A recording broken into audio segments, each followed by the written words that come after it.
Pada November 1922, seorang anak laki-laki berjalan melewati pegunungan gurun di Mesir dan menemukan beberapa anak tangga kuno yang diukir di batu. Kemudian, penemuan ini menjadi salah satu penemuan arkeologi terbesar dan paling signifikan di dunia. Anak tangga ini merupakan bagian dari makam Tutankhamun yang belum tersentuh. Para arkeolog menemukan sekitar 5.000 benda kuno, termasuk perhiasan, kain, vas yang dilukis, dan topeng pemakaman. Kamu mungkin pernah melihat salah satunya. Ini telah menjadi salah satu atribut yang paling dikenal dari Mesir kuno. Lebih dari 100 tahun telah berlalu sejak saat itu, dan sekarang umat manusia akhirnya mendekati penemuan berskala besar lainnya, makam Cleopatra. Ratu ini adalah penguasa aktif terakhir dari kerajaan Ptolemeus di Mesir, yang duduk di singgasana dari tahun 51 hingga 30 sebelum Masehi. Ada banyak catatan kuno tentang Cleopatra, pemerintahannya, dan kepribadiannya yang gak biasa. Namun hingga saat ini, belum ada yang menemukan rahasia tentang kematiannya dan tempat pemakamannya. Jadi, seorang arkeolog, Dr. Kathleen Martinez, telah mempelajari catatan-catatan kuno dan kuil-kuil di sekitar Alexandria selama beberapa dekade dan menyimpulkan bahwa makam ratu seharusnya berada di bawah kota kuno Tapusiris Magna yang didirikan pada 280 sebelum Masehi.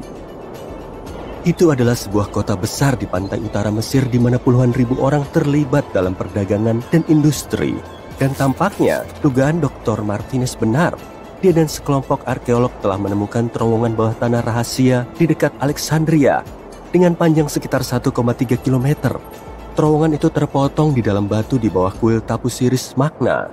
Selama penggalian lebih lanjut, mereka menemukan banyak hal yang mengindikasikan makam Cleopatra berada di kedalaman terowongan. Ada kemungkinan juga dia dimakamkan di sana bersama dengan komandan Romawi, Mark Antony.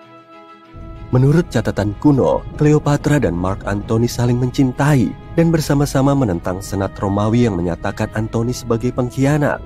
Fakta bahwa bencana alam telah terjadi di wilayah Tapusiris Magna selama ribuan tahun bisa mempersulit penggalian.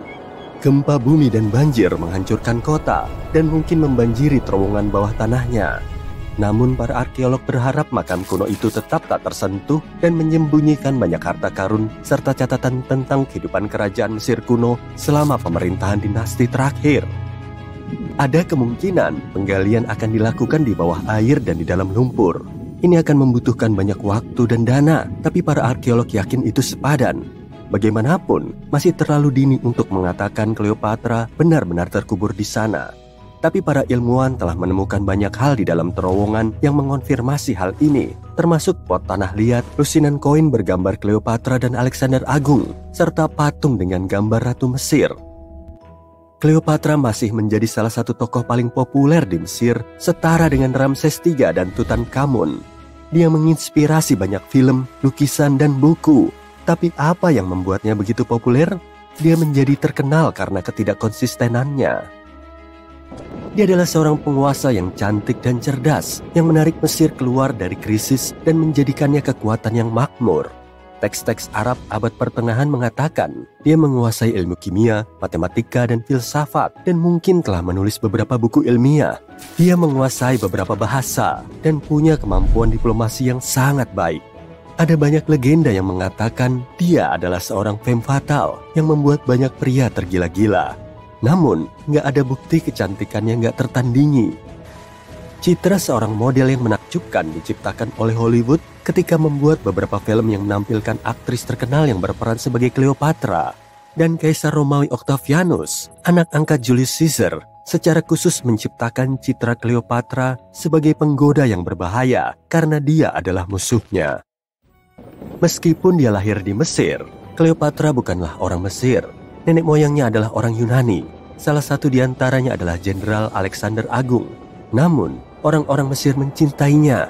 Dia belajar bahasa dan sangat peka terhadap tradisi negara ini. Dia mengetahui sejarah, mentalitas, dan adat istiadat Mesir kuno dengan baik. Dia meningkatkan tingkat ekonominya dan memperkuat statusnya sebagai kekuatan dunia. Sebagian besar hal ini dimungkinkan berkat kelihayan dan kesan yang dimilikinya. Dia menyukai pertunjukan teater dan perayaan mewah. Dia tahu bagaimana cara mengejutkan orang dan membuat pertunjukan. Namun, di balik citra luarnya sebagai pencinta kemewahan, dia adalah seorang penguasa yang cerdas dan penuh perhitungan. Mesir kuno adalah negara yang kaya dan mewah, dan Cleopatra melakukan segalanya untuk meningkatkan kekayaannya dan memperkuat posisinya di kancah internasional.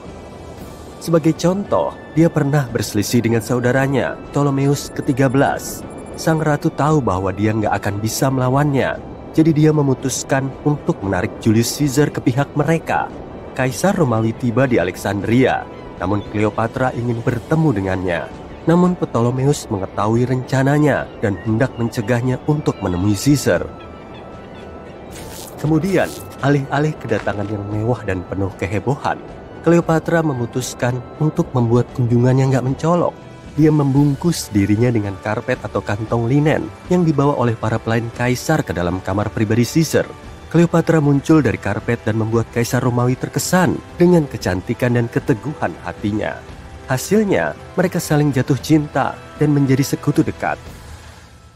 Setelah beberapa waktu, dia membuat kaisar Romawi yang berpengaruh lainnya terkesan untuk tujuan diplomatik. Dia tiba untuk menemui Mark Antony di atas tongkang emas dengan layar ungu dan dayung perak. Cleopatra mengenakan pakaian seperti Aphrodite dan duduk di bawah kanopi yang megah. Para pelayannya berpakaian seperti Cupid dan meniupkan kipas dan membakar dupa. Tapi Cleopatra menciptakan pertunjukan seperti itu karena suatu alasan. Dia tahu Antony memuja mitologi Yunani dan menganggap dirinya sebagai perwujudan Dionysius. Hasilnya, dia sangat terkesan dengan wanita ini dan akhirnya menikahinya. Cleopatra mempertahankan mahkotanya, memperkuat aliansinya dengan Roma, dan melahirkan 3 anak bagi Antony. Di Mesir, mereka mengadakan pesta besar dan menikmati kekayaan dengan kekuasaan. Namun hubungan seorang pejabat tinggi dengan Ratu Mesir menyebabkan skandal di Roma. Octavianus adalah lawan utama Antony dalam perebutan kekuasaan. Jadi dia mengeksploitasi situasi untuk menggelapkan reputasi pesaingnya. Dia menggunakan propaganda untuk membuat Cleopatra menjadi penggoda yang berbahaya di mata warga Romawi. Dia menuduh Antony menyerah pada pesonanya. Senat Romawi mendukung Octavianus dan menyatakan Cleopatra sebagai musuh. Pada 33 sebelum Masehi, konflik ini mencapai puncaknya ketika Angkatan Laut Antony bertempur dengan armada Octavianus. Octavianus menang dan memaksa musuhnya melarikan diri ke Mesir bersama Cleopatra. Menurut beberapa catatan, mereka berlindung di dekat Alexandria. Dikejar oleh Romawi, mereka bersembunyi di salah satu istana Cleopatra dan menemui ajalnya. Beberapa legenda mengatakan Cleopatra adalah seorang ahli racun. Dia memancing seekor ular berbisa atau kobra Mesir untuk menggigitnya. Selain itu, menurut legenda lain, dia menusuk dirinya sendiri dengan jarum beracun. Ada teori yang mengatakan Cleopatra selalu membawa botol berisi racun di dalam sisirnya. Dan ketika dia terpojok, dia merendam jarum dengan racun ini dan menusuk dirinya sendiri. Tak satu pun dari hal ini yang bisa dipastikan. Para ilmuwan masih berusaha mencari tahu kebenarannya. Mungkin ketika mereka sampai di makam Cleopatra, dunia akan mendapatkan lebih banyak jawaban tentang nasibnya yang tragis. Dia dianggap sebagai penguasa terakhir Mesir. Setelah kematiannya, Octavianus menjarah istana dan kuil-kuilnya dan kembali ke Roma, di mana dia menjadi kaisar utama. Dia berhasil memerintah negara dan memperluas perbatasannya. Kekuasaannya berakhir ketika dia berusia 75 tahun. Sejarah dunia akan terlihat berbeda kalau Cleopatra dan Mark Antony nggak kalah dalam pertempuran laut. Ngomong-ngomong, tahukah kamu bahwa lebih banyak waktu yang telah berlalu antara masa pemerintahan Cleopatra dan penerbangan Neil Armstrong ke bulan daripada antara pemerintahan Ratu Mesir dan pembangunan Piramida Agung Giza? Armstrong menginjakan kakinya di satelit bumi pada tahun 1969, 2038 tahun setelah kelahiran Cleopatra. Dan pembangunan piramida berlangsung pada 2560 sebelum Masehi. Bayangkan betapa panjangnya sejarah Mesir kuno. Cleopatra lebih dekat dengan kita dalam waktu dibandingkan dengan piramida. Tidak seperti kebanyakan pemakaman Mesir kuno lainnya, makam Raja Tutankhamun tetap tersembunyi dan bebas dari pencuri yang tak diinginkan selama 3000 tahun. Salah satu alasannya adalah karena makamnya lebih kecil dari rata-rata dan tersembunyi di tempat yang disebut Lembah Para Raja. Area ini sudah dieksplorasi secara intensif pada saat makam Tut ditemukan. Pintu masuknya tertutup puing-puing dari pembangunan makam di dekatnya yang juga bantu menyembunyikannya. Tidak ada tulisan atau tanda apapun di bagian luar makam. Waktu yang terus berlalu juga berperan dalam menjaganya tetap dalam kondisi mengagumkan hingga tahun 1920-an, ketika seorang pria bernama Howard Carter akhirnya berhasil masuk. Tapi apakah Carter begitu berjasa? Beberapa temuan terbaru mengatakan bahwa dia mungkin lebih cerdik dari yang diperkirakan sebelumnya. Dulu orang mengira Carter bukan sekedar pemburu harta karun, tapi seorang arkeolog sejati. Sebelum Tut, dia telah melakukan pencarian tanpa henti untuk artefak Mesir. Dia menemukan ketertarikan pada benda-benda tak biasa ini sejak masih kecil dan mulai menggambar patung dan prasasti yang ditemukan di makam-makam kuno. Setelah menemukan sisa-sisa peninggalan Raja Tut, Carter menghabiskan 1 dekade untuk mencatat dan memproses semua jenis objek seperti singgasana emas, kereta kuda, dan patung-patung dari makam Tut, lalu mengirimnya melalui Sungai Nil ke Museum Mesir di Kairo. Setidaknya itulah cerita resminya. Penemuan yang lebih baru menyatakan tidak semua benda-benda itu sampai ke tangan pihak berwenang Mesir. Sebuah surat rahasia tampaknya mengungkap kebijakan 10 untuk mereka, 1 untukku dari Carter. Surat yang dimaksud dikirimkan kepada Sir Alan Gardiner, seorang filolog dan teman Carter, tertanggal dari tahun 1922. Dalam tulisan-tulisan ini, Carter menyebutkan telah menemukan makam tersebut dan meminta saran dari temannya. Dalam surat lain dari tahun 1934, Gardiner tampaknya berterima kasih kepada Carter untuk sebuah jimat yang dikirimkan kepadanya sebagai ucapan terima kasih. Carter bersikeras jimat itu tidak berasal dari makam Tut, tapi ternyata itu benar. Bahkan Direktur Museum Mesir di Inggris pun mengetahui kelicikan Carter, tapi tidak bisa membuktikannya. Dia membandingkan jimat Gardiner dengan jimat lain dari makam Tut dan ternyata sangat cocok.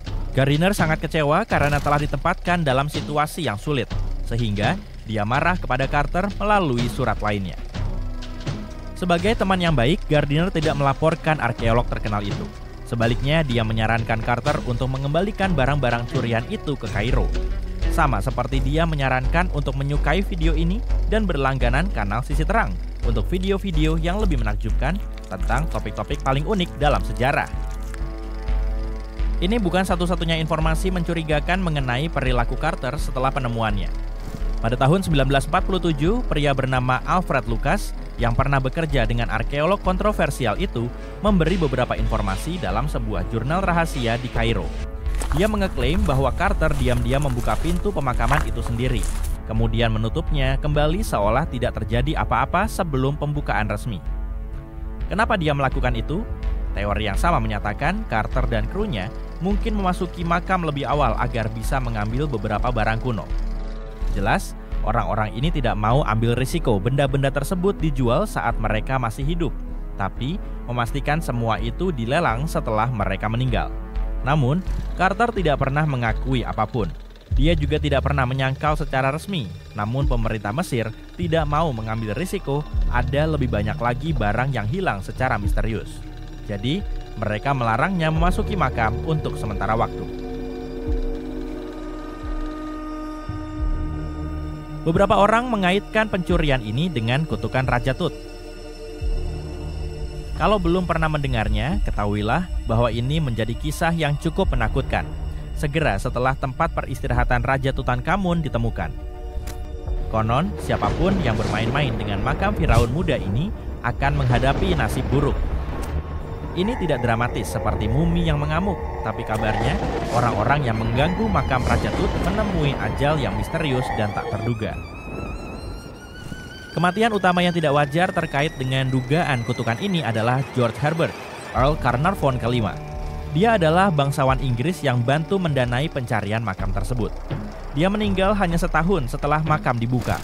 Orang-orang menyebut kematiannya misterius, tapi ternyata kondisi kesehatan Herbert sudah cukup buruk ketika tiba di Kairo dan akhirnya meninggal karena penyakit biasa.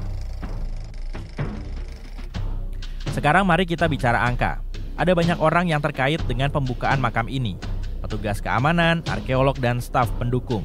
Dan memang beberapa dari mereka meninggal tidak lama setelah makam mulai menerima pengunjung. Meski kita ingin kutukan ini benar adanya demi cerita yang bagus, secara statistik, jika ada banyak orang yang ikut serta dalam pembukaan makam, pastinya ada kemungkinan beberapa orang meninggal secara kebetulan. Rata-rata mereka yang diduga menjadi sasaran kutukan kuno itu masih bisa hidup hingga 20 tahun setelah mantra itu seharusnya bekerja. Putri Herbert bahkan hidup hingga tahun 1980-an, itu setengah abad kemudian. Dan Howard Carter sendiri hidup hingga tahun 1939, 16 tahun setelah pengungkapan besar itu. Beberapa orang berpendapat kutukan itu tidak lebih dari strategi PR yang baik. Ketika makam Tut ditemukan, Howard Carter ingin memprioritaskan untuk menjauhkan para wartawan yang penasaran. Jadi, dia mungkin mengarang kutukan yang akan menimpa siapapun yang memasuki tempat peristirahatan sang raja muda. Tapi apa yang dicuri dari makam Raja Tut? Sebagai permulaan, ada beberapa perhiasan. Menurut seorang ahli dari Prancis, perhiasan itu mungkin diambil oleh Howard Carter sendiri. Dia melakukan penelitian intensif dengan melihat foto-foto lama yang diambil dari dalam makam pada tahun 1920-an. Dia membandingkan foto-foto itu dengan berbagai benda dari museum dan rumah lelang. Segera, dia mulai mengumpulkan informasi tentang keberadaan beberapa perhiasan Tut. Pertama, kalung yang dulunya ada di dada Tut.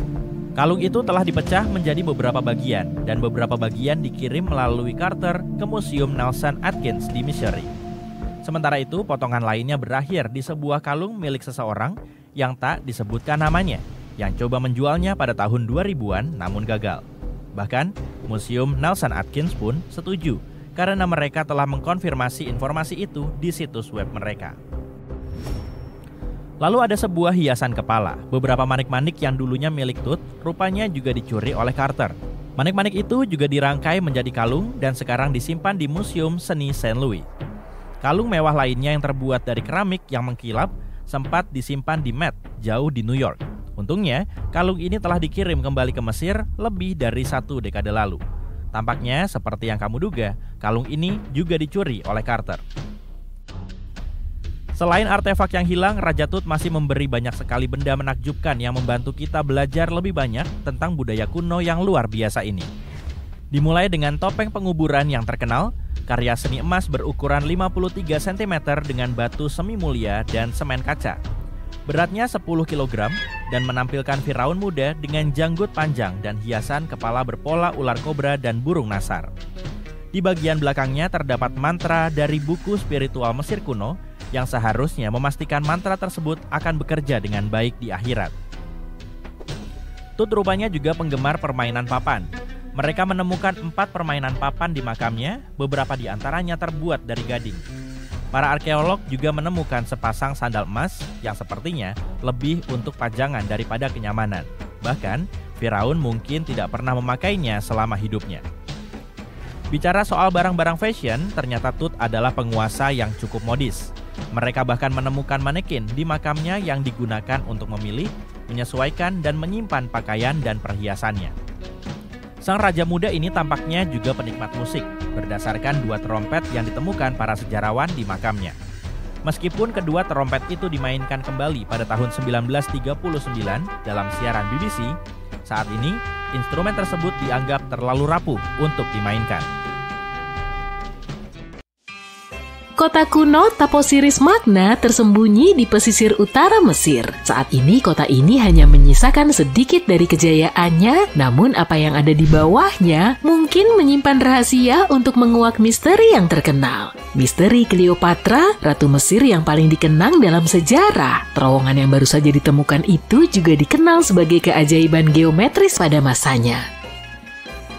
Penggalian telah menemukan struktur sepanjang 13 meter di bawah tanah yang sebagian terendam air. Bentuk dan teknik konstruksinya mirip dengan terowongan Eupalinos, penemuan kuno yang menakjubkan. Terowongan yang satu ini terletak di Yunani dan dibangun dengan menggali secara bersamaan dari 2 titik dengan tujuan agar keduanya bertemu di tengah. Penggunaan matematika dan geometri untuk membuat konstruksi ini sangat teliti pada masa itu, terlebih lagi karena dibangun di dekat gunung.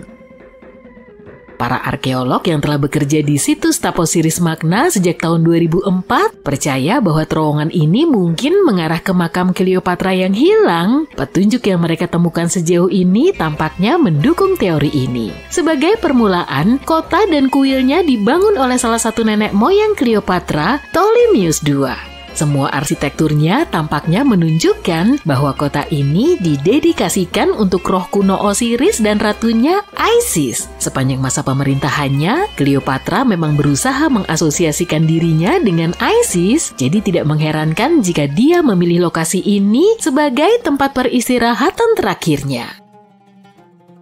Para ilmuwan belum menemukan lokasi makam Cleopatra, namun penelitian terus dilakukan dengan bantuan teknologi modern. Untuk mempelajari lokasi ini dengan lebih baik, para arkeolog bahkan telah menggunakan perangkat khusus yang disebut radar penembus tanah. Alat ini memungkinkan kita untuk menganalisis apa yang ada di bawah tanah tanpa mengganggu. Karena terowongan ini sudah sangat tua, penelitian harus dilakukan dengan sangat hati-hati. Melihat gambar-gambar apa yang ada di bawah tanah sebelum menggali sangatlah berguna dan telah dilakukan di sini sejak tahun 2011. Akhirnya menemukan makam Cleopatra dapat membantu kita untuk merangkai kisahnya, terutama apa yang mungkin terjadi selama bagian terakhir hidupnya yang masih diliputi misteri. Kita masih belum tahu penyebab pasti kematiannya. Beberapa orang percaya bahwa dia mungkin membiarkan dirinya digigit oleh ular kobra Mesir yang berbisa. Ada juga yang berpendapat bahwa dia sudah terbiasa dengan zat beracun, bahkan menyembunyikan beberapa di sisirnya jika dia membutuhkannya. Tapi bukan berarti dia memilih untuk menggunakannya pada dirinya sendiri. Kita memiliki banyak informasi menarik lainnya tentang Cleopatra yang juga tidak kalah mengesankan. Seperti fakta bahwa dia memiliki penata gaya. Sebagian besar gambar yang pernah kamu lihat yang menggambarkan ratu terkenal ini menunjukkan dia memakai eyeliner hitam. Penampilan ini dibuat oleh Iris, seorang wanita yang dikenal sebagai ahli kecantikan pribadinya. Dia menarik garis panjang dari matanya ke pelipisnya, sebuah teknik riasan yang masih digunakan sampai sekarang untuk mempercantik mata. Iris adalah sosok yang paling penting sepanjang hidupnya, yang juga dikenal sebagai orang kepercayaan dan teman dekatnya. Bahkan ada teori yang menyatakan bahwa Iris ada di sisinya ketika dia meninggal dunia.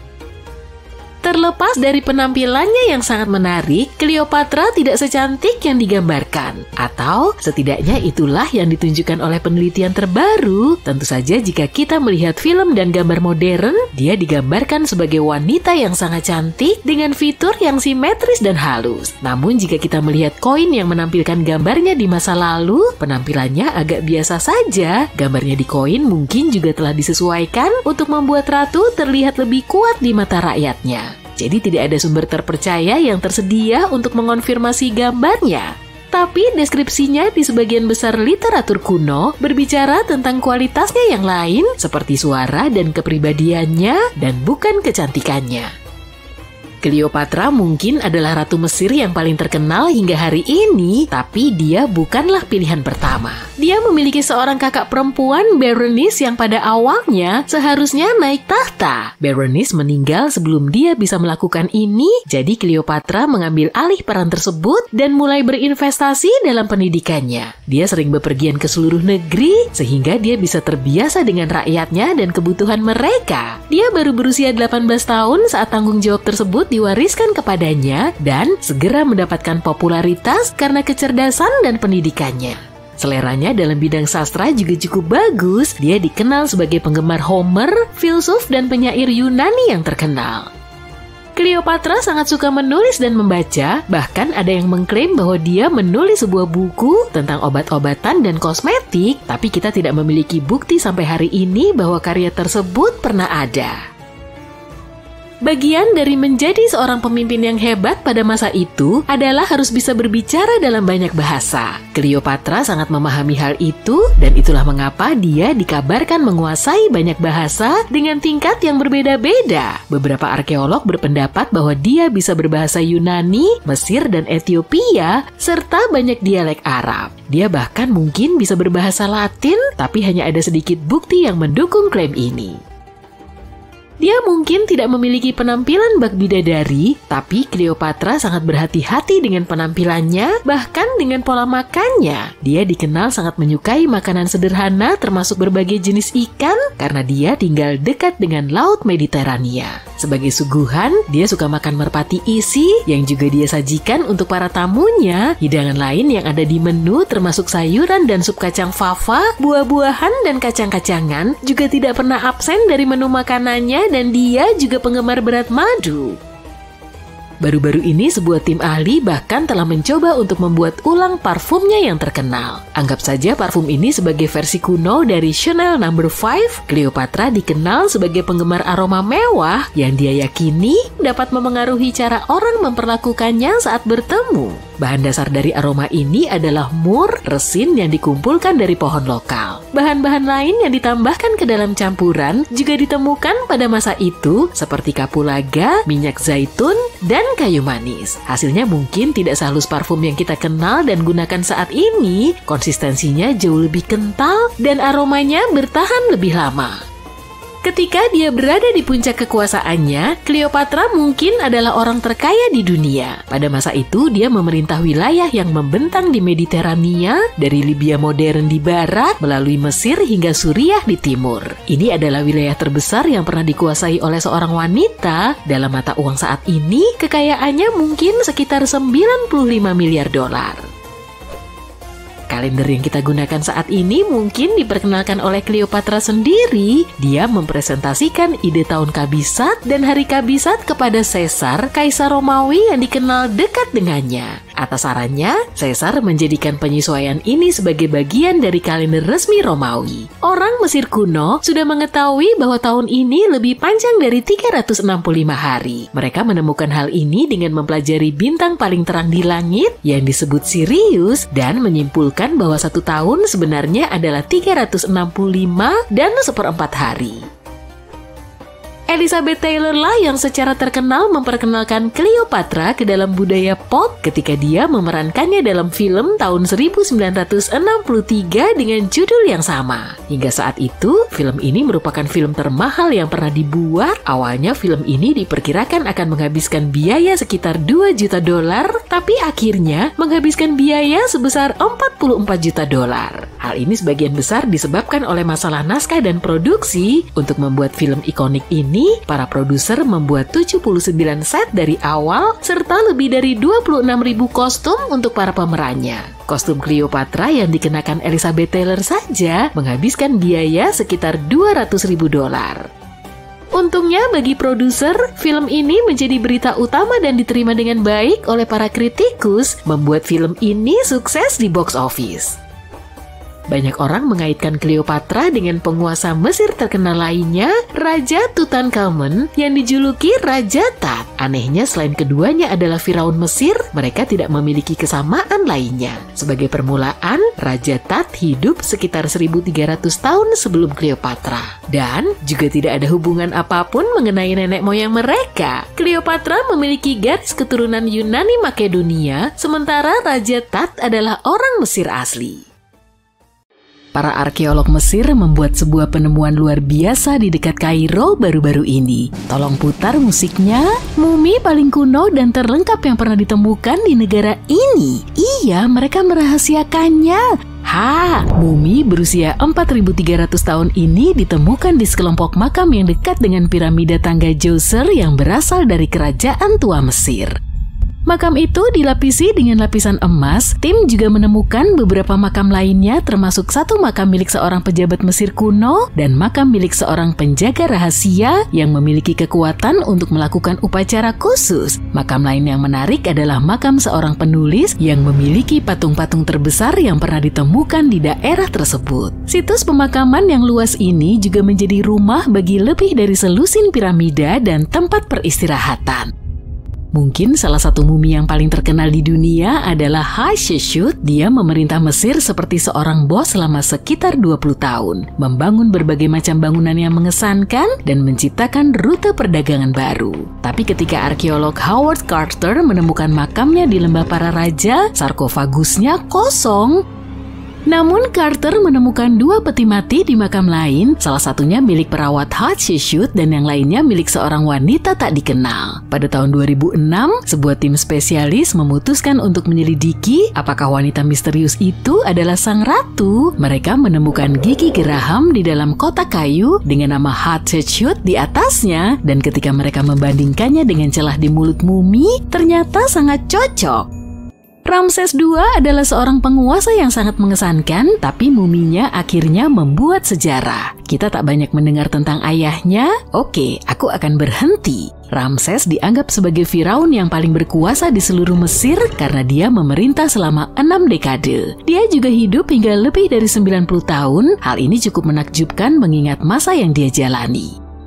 Ramses II konon memiliki lebih dari 100 keturunan juga. Kalau kita bicara tentang sebuah keluarga besar ya, ketika dia meninggal, jasadnya awalnya dikuburkan di lembah para raja, tetapi beberapa orang licik mencoba merampok makamnya dan mengambil semua harta karunnya. Para pejabat pada masa itu tidak membiarkan hal tersebut, jadi mereka memindahkan jasadnya ke lokasi rahasia untuk menjaganya tetap aman. Maju cepat ke tahun 1800-an dan mumi Ramses II ditemukan bersama dengan sejumlah penguasa dan pejabat penting lainnya. Tapi kondisinya tidak terlalu baik sehingga para arkeolog menerbangkannya ke Paris untuk, memanjakannya. Masalahnya dia tidak bisa dipindahkan begitu saja ke negara lain. Satu-satunya solusi yang tersedia adalah memberikan Ramses II paspornya sendiri. Pekerjaannya terdaftar sebagai raja dan dokumen itu bahkan menampilkan fotonya.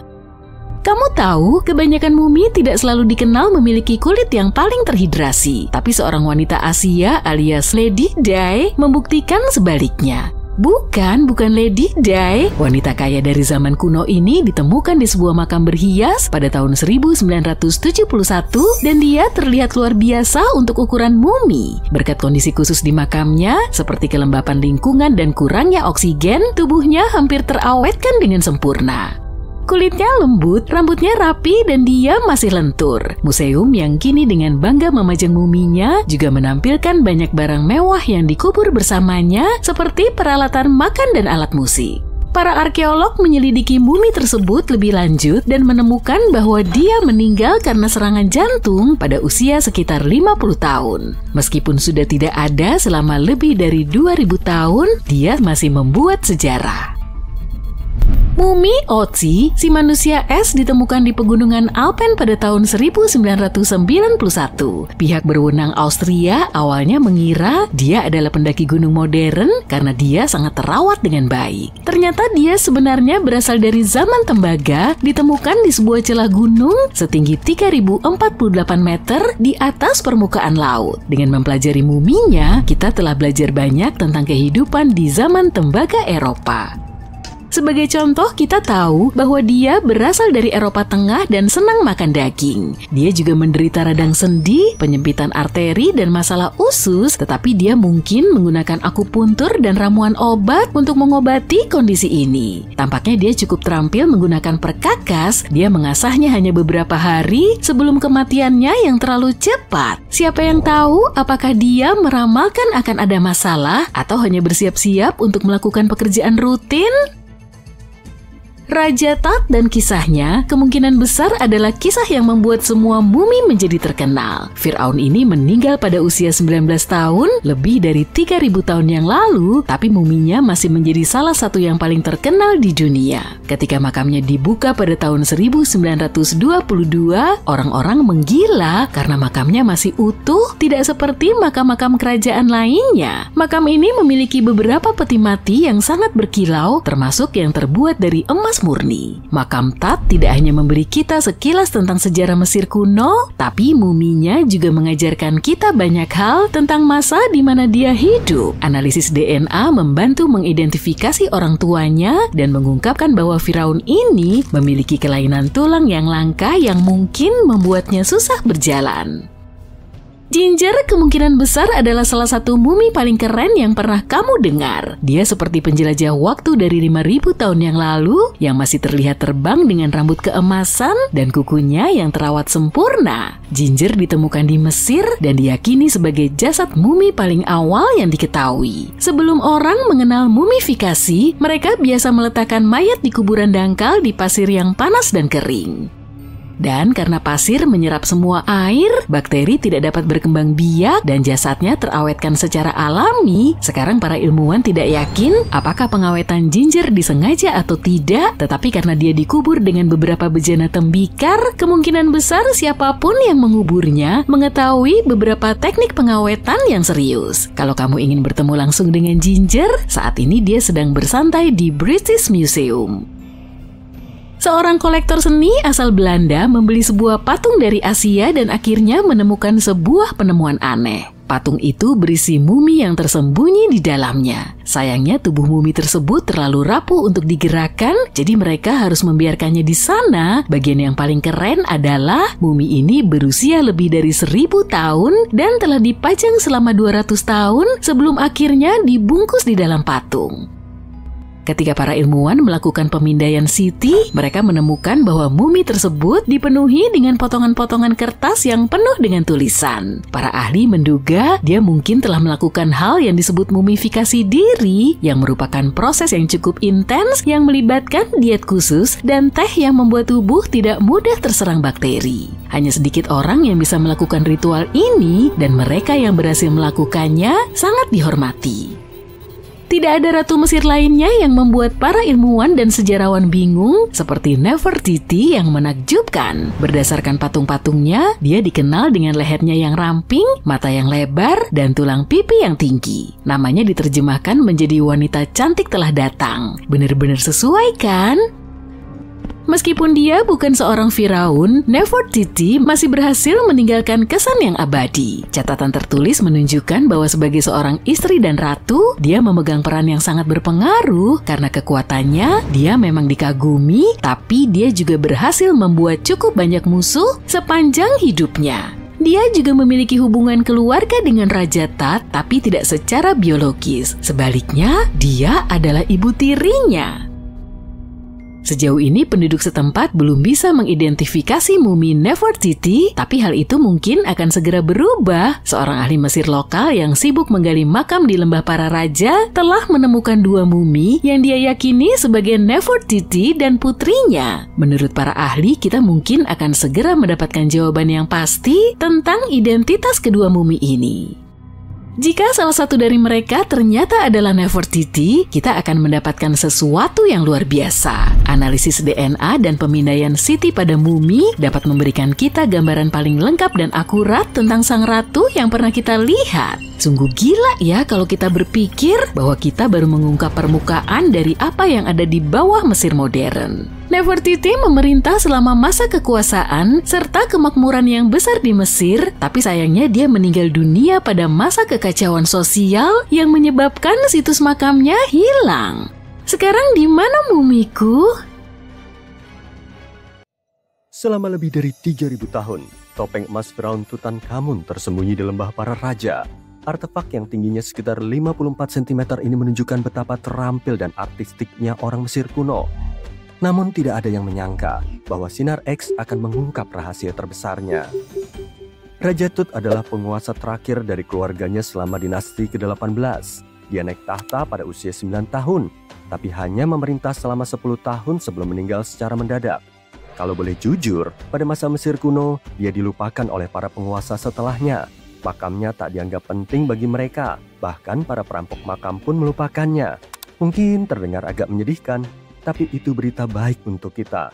Karena telah terlupakan, makamnya menjadi terawetkan dengan baik.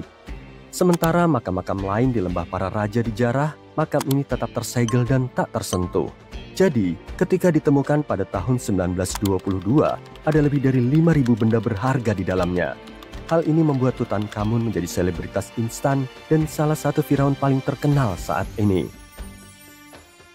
Di antara harta karun itu, ada satu yang paling menakjubkan, topeng emasnya. Topeng ini kabarnya persis menyerupai wajah sang raja. atau setidaknya dimaksudkan begitu, tapi kita akan bahas nanti. Tujuan dari representasi wajah yang akurat ini adalah untuk memastikan jiwanya akan mengenalinya di alam baka dan kembali ke tubuhnya yang telah dimumikan. Dalam kepercayaan Mesir kuno, ini akan memungkinkannya untuk terus hidup di alam baka. Detail topeng ini jelas terlihat sangat sulit dibuat, tapi orang-orang tidak menyadari betapa rumitnya topeng ini sampai bertahun-tahun setelahnya. Pemindaian sinar X pertama masker ini dilakukan tahun 1967. Saat itu, alasan utama pemindaian ini bersifat praktis, yaitu konservasi. Topeng itu akan dibawa ke Paris untuk pameran, dan ini kali pertama topeng itu meninggalkan Mesir. Pemindaian akan bantu melacak perubahan apapun selama pameran berlangsung. Tambah lagi hasilnya bisa memberi petunjuk tentang bagaimana topeng itu dibuat. Tapi pada saat itu, mereka mungkin tidak sepenuhnya menyadari betapa rumit konstruksinya. Pengrajin emas Mesir jelas tidak menggunakan teknik penyolderan modern. Jadi bagaimana cara mereka membuat topeng ini? Foto ronsen baru yang diambil tahun 2007 memberi beberapa jawaban. Ternyata orang Mesir tidak menggunakan emas murni atau 24 karat. Topeng itu terbuat dari emas 23 karat yang berarti dicampur dengan bahan lain. Jadi para ahli menemukan bahwa lembaran emas mengandung sedikit tembaga, logam berwarna coklat kemerahan. Ini mungkin dilakukan untuk membuat bahannya lebih fleksibel dan lebih mudah dibentuk. Mereka kemudian membentuk lembaran emas dengan memanaskan dan memalunya berulang kali. Namun ada satu rahasia lagi di dalam topeng yang baru terungkap pada tahun 2015. Setahun sebelumnya, staf di Museum Mesir di Kairo sedang mengerjakan pajangan topeng ini ketika janggut panjang topeng itu tidak sengaja terlepas. Teori lainnya adalah bahwa janggut tersebut menjadi longgar seiring waktu dan jatuh begitu saja. Apapun itu, fakta bahwa janggut Raja Tut lepas menyebabkan banyak tekanan. Bagaimanapun juga, kita bicara tentang salah satu atraksi wisata terbesar di Kairo. Jadi, para ahli harus menangani masalah ini dengan cepat. Proses restorasi dimulai dengan merekam secara detail kondisi topeng. Untuk ini, mereka harus melakukan pemindaian 3 dimensi penuh terhadap artefak tersebut. Dan, secara tidak sengaja, mereka menemukan sesuatu yang sangat menarik di dalam topeng itu. Di dalam janggut ada sebuah tabung emas, sebuah struktur menarik yang kemungkinan besar digunakan orang Mesir untuk menempelkan janggut ke bagian topeng lainnya. Dan itu sekali lagi membuktikan bahwa proses pembuatan topeng ini bahkan lebih rumit dari perkiraan para ahli. Misteri tidak berhenti sampai di situ. Ingat saat kami menyebutkan bahwa topeng ini dianggap menyerupai wajah Raja Tutankhamun dengan sempurna? Itu mungkin tidak sepenuhnya benar. Beberapa teori populer menyatakan topeng itu tidak dimaksudkan untuknya dan sebenarnya dibuat untuk orang lain. Sebuah penelitian yang diterbitkan tahun 2015 menunjukkan bahwa topeng ini awalnya dibuat untuk seorang Firaun wanita, yaitu ibu tirinya, Raja Mesir yang terkenal dan cantik, Nefertiti. Petunjuk terbesar berasal dari tulisan pada topeng. Sekilas, topeng itu tampak seperti milik Tutankhamun. Tapi setelah diteliti lebih lanjut, para peneliti menyadari ada hal lain yang tertulis di bawah nama Raja Tut. Stempel nama kerajaan tampaknya telah diubah, dan aslinya ada tulisan yang diterjemahkan menjadi Ratu Nefertiti. Ada fitur lain dari topeng emas Raja Tut yang terlewatkan selama bertahun-tahun yang menambah misterinya. Seperti yang disebutkan tadi, para ahli percaya ia tidak terlalu dihormati oleh firaun-firaun setelahnya. Dan salah satu petunjuk yang membuat para arkeolog berpikir demikian adalah telinga yang ditindik pada topengnya. Beberapa peneliti percaya bahwa Raja Tutankhamun tidak akan memakai anting setelah tumbuh besar. Jadi, menurut teori mereka, saat meninggal pada usia 18 tahun, dia seharusnya tidak digambarkan dengan telinga yang ditindik. Hal ini juga mendukung gagasan bahwa topeng tersebut awalnya adalah milik Nefertiti, atau mungkin milik seseorang yang bahkan tidak memiliki hubungan dengan Raja Tut. Tapi topeng itu bukan satu-satunya sumber misteri. Faktanya, seluruh makamnya penuh dengan teka-teki. Baru-baru ini para sejarawan menemukan sebuah tanda bahwa tempat di mana Raja Tut seharusnya dimakamkan diubah pada saat-saat terakhir. Selama bertahun-tahun, para ahli bertanya-tanya kenapa seorang Firaun yang memerintah selama 9 tahun berakhir di makam yang begitu sederhana. Jika dibandingkan dengan kemegahan makam Firaun lainnya, makamnya tampak sederhana. Gagasan bahwa seorang raja seperti Tutankhamun memiliki tempat peristirahatan yang biasa-biasa saja tidak sesuai dengan kekuasaan dan posisi pentingnya di Mesir kuno. Lantas, apa yang terjadi? Rupanya, ini mungkin ada hubungannya dengan penggantinya, Firaun Ai. Setelah Raja Tutankhamun wafat, para peneliti percaya Ai memastikan untuk menghapusnya dari sejarah Mesir. Jadi salah satu teori menyatakan bahwa dia mungkin berada di balik keputusan cepat untuk menempatkan jasa Raja Tut di makam yang lebih kecil dan sederhana. Ketika para ahli melihat makam Ai sendiri, mereka menemukan sesuatu yang menarik. Ada dinding besar yang dipenuhi lukisan babun. Ini jenis karya seni yang sama dengan di makam Tutankhamun. Sepertinya orang yang sama mungkin memilih karya seni untuk kedua makam tersebut. Desain dan dekorasi kedua makam ini hampir sama, yang menunjukkan ada tangan yang sama di balik keduanya. Namun ada satu perbedaan utama, makam Ai cocok untuk seorang raja. Makam Ai jauh lebih besar dan lebih mengesankan, meskipun gaya dan karya seninya mirip dengan yang terlihat di makam Tutankhamun. Jadi, teori ini menunjukkan bahwa Ai yang memutuskan apa yang akan dimasukkan ke dalam kedua makam itu. Karena Tut meninggal secara tiba-tiba di usia muda, makamnya yang megah tidak selesai tepat waktu. Biasanya Firaun mulai membangun makam mereka saat masih hidup untuk memastikan semuanya sempurna. Namun Tut meninggal dunia saat baru berusia 18 tahun, jadi tidak ada cukup waktu. Ai mungkin mengambil keuntungan dari situasi ini dengan memesan makam yang lebih kecil untuk Tut dan menyimpan yang lebih besar untuk dirinya sendiri. Para ahli percaya teori ini menjelaskan kenapa makam Tutankhamun sangat sederhana dan bagaimana Ai berhasil menghapus memori tentangnya dari sejarah dengan mudah. Pada akhirnya, kisah topeng dan makam Raja Tut penuh dengan misteri dan intrik. Setiap penemuan baru memberi penjelasan lebih jauh tentang apa yang sebenarnya terjadi bertahun-tahun lalu. Namun satu hal yang pasti, masih banyak yang bisa diungkap dari rahasia Mesir kuno. Dan Raja Tutankhamun akan terus membuat orang-orang tertarik selama bertahun-tahun yang akan datang. Saat itu malam hari dan kamu akan berjalan masuk ke tempat peristirahatan terakhir Firaun Tutankhamun. Kamu gak punya obor, tapi setidaknya kamu membawa senter. Kamu menuruni beberapa anak tangga dan melihat dinding-dindingnya diukir dengan tulisan hieroglif dan apa yang tampak seperti kutukan. Mereka yang mengambil sesuatu dari tempat ini akan dikutuk seumur hidup. Demikian bunyi kutukan tersebut. Meskipun kamu gak terlalu mempercayainya, hal ini akan membuatmu sedikit takut. Kamu menemukan sebuah pintu batu besar. Apakah itu jebakan? Kamu berhasil membukanya. Tapi tidak, itu hanya sebuah ruangan kosong. Kamu memeriksa peta. Sepertinya kamu menuju ke arah yang benar. Setelah beberapa jam, kamu menyadari bahwa kamu terjebak di dalam labirin. Kamu mencoba menelusuri kembali langkahmu, tapi kamu gak bisa menemukan pintu arah kamu datang. Itu dia, pikirmu dalam hati. Kamu telah jatuh ke dalam perangkap Firaun. Yang lebih buruk lagi, kamu gak bawa makan siang.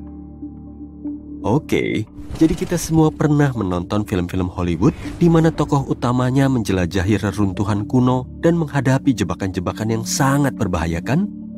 Kita telah diberitahu bahwa bangsawan Mesir melindungi tempat peristirahatan terakhir mereka dengan kalajengking dan ular berbisa, pintu geser yang akan menjebakmu seumur hidup, dan batu-batu besar yang bisa menggelinding dan meremukkan siapa saja yang dilewatinya. Masalahnya, apakah jebakan-jebakan ini benar-benar nyata? Aku menyesal harus mengatakannya padamu, tapi ini semua fiksi. Perangkap-perangkap yang rumit ini terlalu berteknologi tinggi untuk digunakan oleh peradaban kuno. Namun, bukan berarti nggak ada jebakan sama sekali loh. Peradaban kuno seperti bangsa Mesir dan Maya dikenal dengan praktik mereka membangun monumen yang didedikasikan untuk orang-orang yang telah meninggal dunia. Bangunan-bangunan ini seringkali mencerminkan posisi seseorang dalam masyarakat. Jadi, untuk orang-orang yang sangat penting, para VIP pada zamannya, monumen besar dibangun untuk menampung jasad mereka lama setelah mereka tiada. Beberapa dari peradaban ini percaya kehidupan seseorang akan terus berlanjut di sisi lain dari tabir. Karena alasan itu, seseorang akan dikuburkan bersama dengan harta benda yang mereka miliki saat ini. Kalau mereka punya banyak uang dan kekuasaan, itu berarti tempat peristirahatan mereka akan dipenuhi dengan kekayaan dan emas. Sekarang bayangkan kalau kamu tinggal di Mesir kuno dan kamu tahu persis di mana semua makam Firaun berada dan telah mendengar desas-desus tentang jumlah kekayaan yang disimpan di tempat-tempat ini. Mungkin kamu akan tergoda untuk memeriksanya, kan? Kita berbicara tentang ruangan besar yang dipenuhi dengan artefak emas, perhiasan, dan bahkan uang. Maksudku, kedengarannya memang menggoda. Dan karena nggak ada petugas keamanan yang menjaga pintu masuk ke tempat-tempat ini, orang Mesir harus berpikir kreatif tentang bagaimana mereka bisa melindungi kekayaan ini. Peradaban kuno ini menemukan beberapa jebakan yang berguna. Salah satu yang sering dilakukan adalah membangun ruangan-ruangan kosong di dalam monumen untuk membuat pencuri bingung. Mari kita lihat tempat peristirahatan terakhir Amenhotep sebagai contoh. Tempat ini dibangun di kota Luxor, di sebuah tempat yang juga dikenal sebagai lembah barat para raja. Dua insinyur Perancis awalnya menemukan monumen ini antara tahun 1905 dan 1914 Masehi. Strukturnya sangat besar dan memiliki lebih dari 10 ruangan, dihubungkan oleh koridor panjang dan tangga yang curam. Ruang raja adalah yang paling tersembunyi, dan bagi orang luar yang mencoba menemukannya, mereka mungkin akan memasuki banyak ruangan kosong sebelumnya. Firaun lainnya mencoba melindungi kekayaan mereka dengan membangun monumen dengan lantai palsu yang menyembunyikan lubang sedalam 6 meter. Dengan cara ini, pengunjung yang nggak tahu dan nggak diinginkan akan dikejutkan oleh lubang yang dalam selama perjalanan mereka menuju ruang peristirahatan raja. Di samping lantai palsu, Firaun memastikan untuk membangun koridor bergaya labirin dan dinding palsu. Dengan cara ini, para perampok dapat menghabiskan waktu berjam-jam, bahkan berhari-hari sebelum menemukan kamar raja yang sebenarnya. Sementara itu, untuk lubang-lubang dengan ular berbisa di dalamnya, kalau ada reptil di dalam monumen-monumen ini, reptil ini mungkin akan masuk ke dalam dengan sendirinya, dan kemungkinan besar nggak akan tinggal di sana untuk waktu yang lama. Nggak mungkin ular bisa bertahan hidup selama bertahun-tahun tanpa makanan di dalam lubang-lubang ini. Jadi, ya, satu lagi kepercayaan yang dipaksakan oleh Hollywood. Jika jebakan ini tampak membosankan bagimu, para arkeolog menemukan jebakan yang menarik di tempat peristirahatan terakhir Ratu Merah Puhlenkai di Meksiko. Puhlenkai adalah salah satu kota Maya yang paling kuat di Meksiko pra-Columbus. Dan Ratu Merah diyakini sebagai nenek dari Raja Maya terakhir yang gak diragukan lagi merupakan orang yang sangat penting bagi kekaisaran. Untuk menghormatinya, sebuah monumen besar dibangun untuk menyimpan jasadnya setelah kematiannya. Penemuan makam itu sendiri sudah mendebarkan. Para arkeolog menemukan sebuah monumen kuno saat menggali situs tersebut pada tahun 1994. Yang pertama mereka lihat adalah sebuah ruangan dengan pintu tersembunyi. Begitu mereka membuka pintu tersebut, mereka menemukan sebuah koridor panjang. Akhirnya, di ujung koridor ini terdapat kamar ratu. Tim arkeolog sangat bersemangat untuk menemukan ruangan ini dengan mumi ratu yang masih berada di dalamnya. Mereka menemukan mumi ratu ditemani oleh mutiara, cangkang giok, dan batu-batu mahal. Namun, saat tim menjelajahi sisa-sisa peninggalan tersebut, mereka melihat sesuatu yang agak aneh. Ruangan itu dipenuhi bubuk berwarna merah. Para peneliti tahu bahwa warna merah adalah warna yang penting bagi suku Maya, dan sebagian besar pakaian dan bangunan mereka dihiasi dengan warna ini. Tapi mereka nggak mengerti kenapa sang ratu dikubur dengan zat merah yang nggak diketahui ini. Setelah mereka mengambil sampel untuk dianalisis lebih lanjut, mereka menemukan bahwa bubuk merah tersebut adalah sinabar, mineral yang sangat berbahaya. Serbuk ini, kalau terhirup, bisa menyebabkan kerusakan kesehatan yang parah pada seseorang. Tim peneliti menyimpulkan bahwa ini hanya jebakan bagi siapa saja yang mencoba mencuri kekayaannya. Oke, bubuk berbahaya mungkin telah bekerja sebagai jebakan paling kuat yang pernah kita lihat sampai sekarang. Tapi mungkin cara termurah untuk mencegah pengunjung yang gak diinginkan adalah dengan menebarkan kutukan yang tertulis di seluruh monumen. Kita mungkin akan menertawakan hal ini sekarang, tapi pada zaman dulu, cara ini kurang lebih efektif. Kutukan-kutukan tersebut biasanya mengatakan bahwa orang yang mengambil sesuatu dari tempat tersebut akan menemui nasib yang tragis. Beberapa kutukan mengatakan perampok akan kehilangan rumah mereka dalam kebakaran besar atau banjir besar. Kutukan lainnya mengatakan perampok akan mengalami masalah kesehatan yang nggak bisa disembuhkan dan nggak terdiagnosis. Namun, semua itu nggak cukup untuk menghentikan orang mengambil emas. Ada beberapa cerita seputar bagaimana kutukan-kutukan ini mungkin saja nyata. Salah satunya adalah dari ahli Mesir terkenal asal Inggris, Howard Carter, orang yang bertanggung jawab atas penggalian makam Firaun Tutankhamun pada tahun 1920-an. Setelah berbulan-bulan penggalian yang gak berhasil, Carter menemukan keberadaan makam tersebut secara kebetulan. Dia menemukan pintu masuk ke sebuah tangga tepat di bawah tanah tempat dia mencari selama berbulan-bulan. Dengan bantuan sebuah tim, dia membersihkan tumpukan pasir yang menghalangi tangga dan menemukan sebuah pintu. Pintu itu memiliki beberapa simbol kerajaan yang diukir di dalamnya. Dan Carter tahu ini berarti seseorang yang sangat penting telah dikuburkan di sana. Dan dia benar. Dengan sebuah pahat, dia membuat lubang di sudut kiri atas pintu dan menerangi penglihatannya dengan bantuan lilin. Dia nggak bisa mempercayai apa yang dilihatnya. Pantulan beberapa benda emas dan permata yang memenuhi ruangan ada di hadapannya. Hilang selama 3000 tahun, Carter baru saja menemukan tempat peristirahatan terakhir Tutankhamun.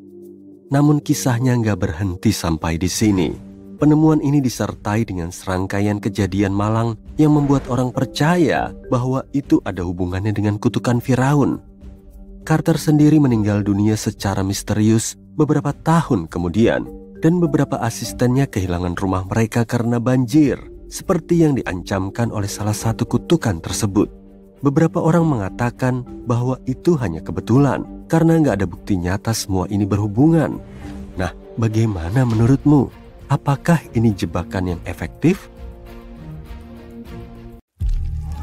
Ketika mendengar kata mumi, kamu mungkin akan merinding. Itu karena sebagian besar dari kita mengasosiasikan kata ini dengan karakter menyeramkan yang pernah kita lihat di beberapa film horor. Namun pada kenyataannya, mumi telah membantu kita memahami banyak hal tentang peradaban kuno, para penguasanya, dan tentang bagaimana orang-orang dulu menghadapi kehilangan orang yang mereka cintai. Orang-orang yang paling terkenal di seluruh dunia karena mumi mereka adalah orang Mesir kuno. Mereka percaya bahwa semacam eksistensi setelah meninggal dunia adalah mungkin jika syarat-syarat tertentu terpenuhi. Itulah mengapa mereka bersikeras untuk mengawetkan tubuh manusia melalui proses mumifikasi dan menempatkan mumi di dalam makam yang telah dilengkapi dengan perabotan, seperti memberikannya sebuah apartemen yang berfungsi penuh. Mengapa mereka percaya akan hal ini? Ya, karena mereka sangat terhubung dengan lingkungan alam mereka. Sebagian besar mereka melihat siklus alam di sekitar mereka, seperti bagaimana matahari terbit setiap hari diikuti oleh bulan, atau bagaimana kehidupan baru selalu tumbuh dari tanaman, bahkan setelah tanaman itu layu. Mereka juga percaya bahwa roh kuat Osiris yang mewakili siklus kematian dan kebangkitan berperan dalam proses ini.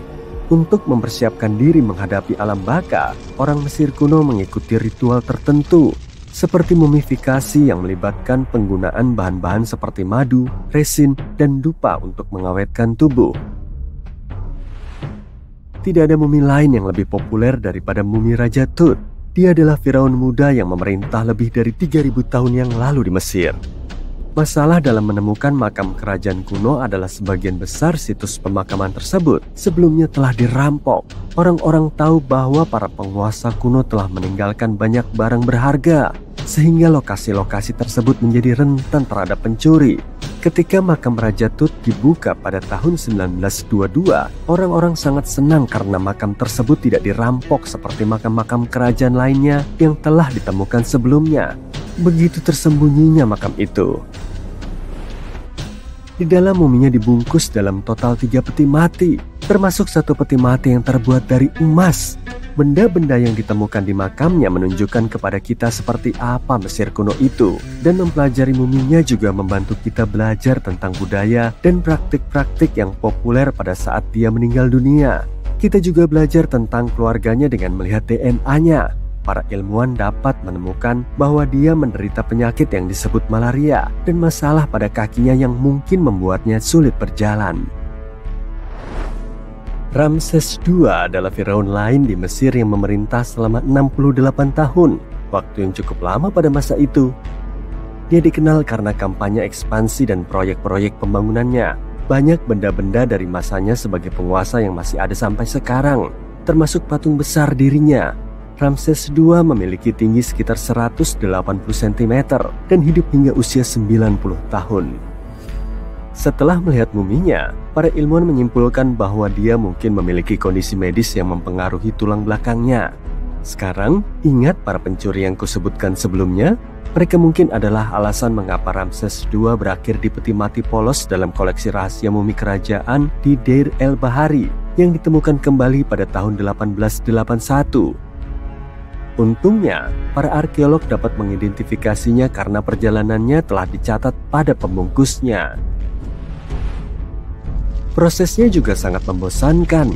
Bahkan di Mesir kuno, proses mumifikasi bisa memakan waktu 70 hari untuk menyelesaikannya.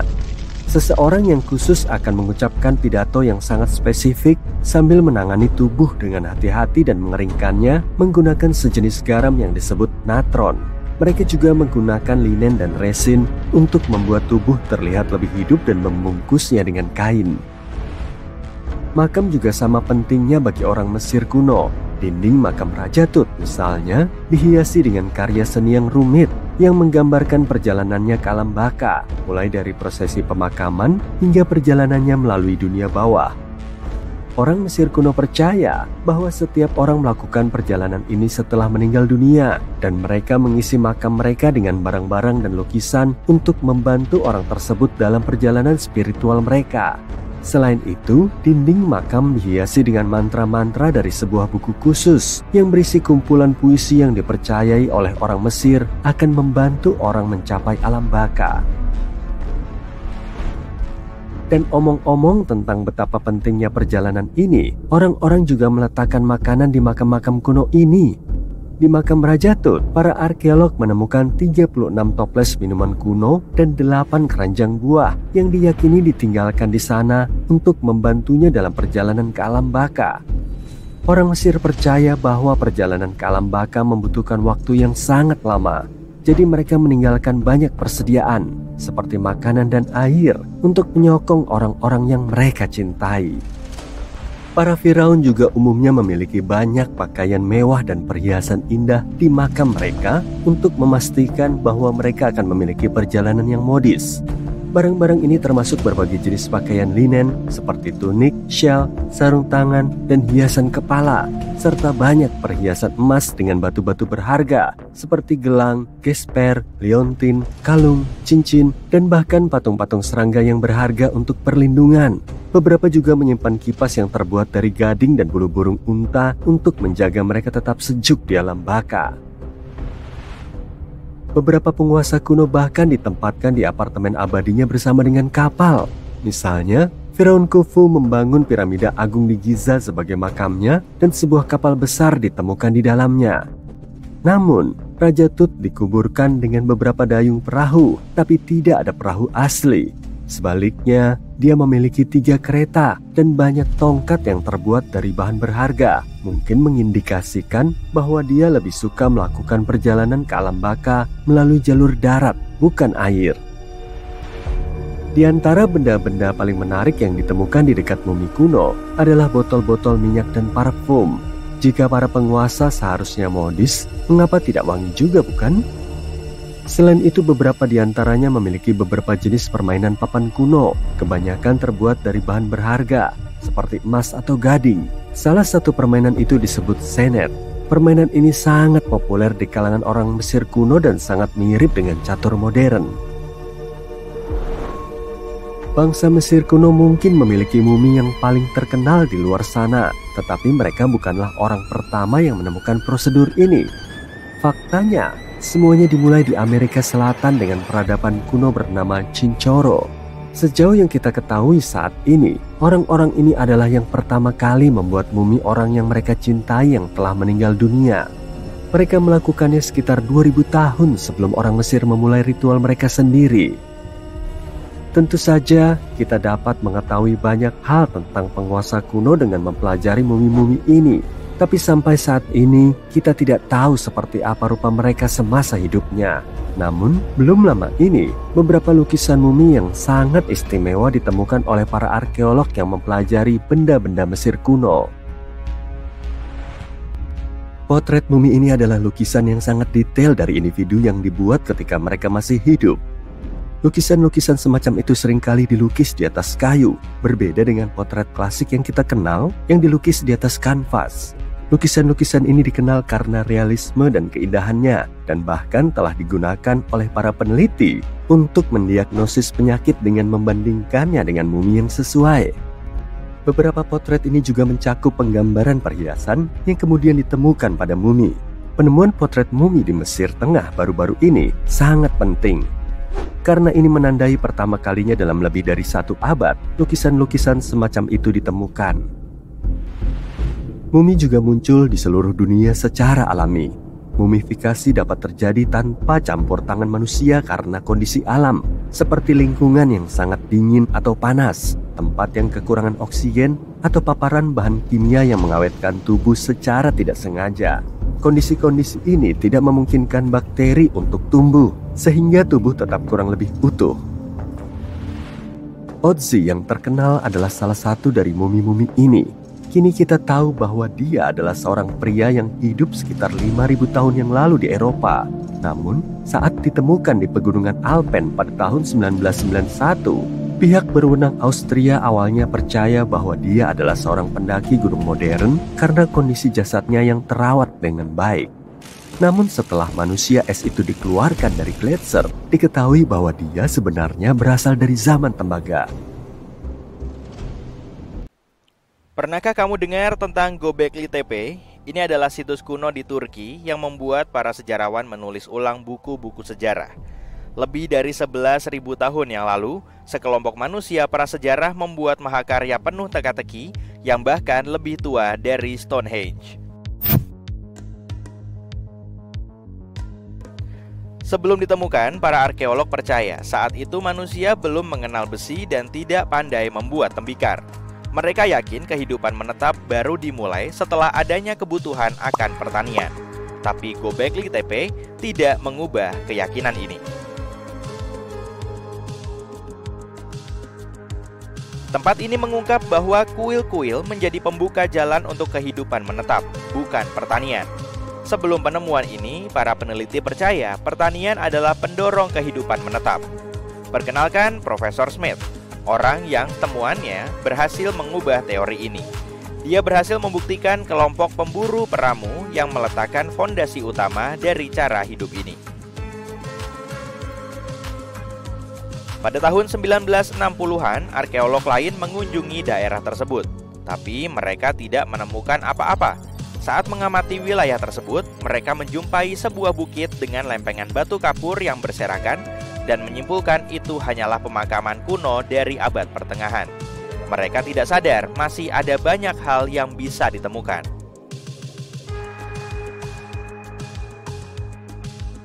Tahun 1994, Smith memulai survei sendiri ke situs-situs prasejarah di daerah itu. Kejutan, dia langsung menyadari telah menemukan sesuatu yang benar-benar luar biasa. Tidak seperti dataran tinggi yang datar dan tandus di dekatnya, Göbekli Tepe memiliki puncak yang melengkung landai, menjulang setinggi 15 meter di atas lanskap sekitarnya. Lucunya, terjemahan dari nama tempat ini adalah Bukit Perut Buncit. Smith yakin hanya manusia yang bisa membuat struktur seperti ini. Pecahan batu kapur yang semula dikira batu nisan ternyata jauh lebih menarik. Itu seperti menemukan harta karun yang tersembunyi. Potongan-potongan batu itu memiliki arti baru, dan Smith bersama timnya siap untuk menyelami rahasia yang ada di bawah permukaannya. Mengejutkannya, mereka tidak menemukan jejak pemukiman. Tidak ada perapian untuk memasak, rumah maupun patung-patung tanah liat menggemaskan yang biasa ditemukan di situs-situs lain dari zaman yang sama.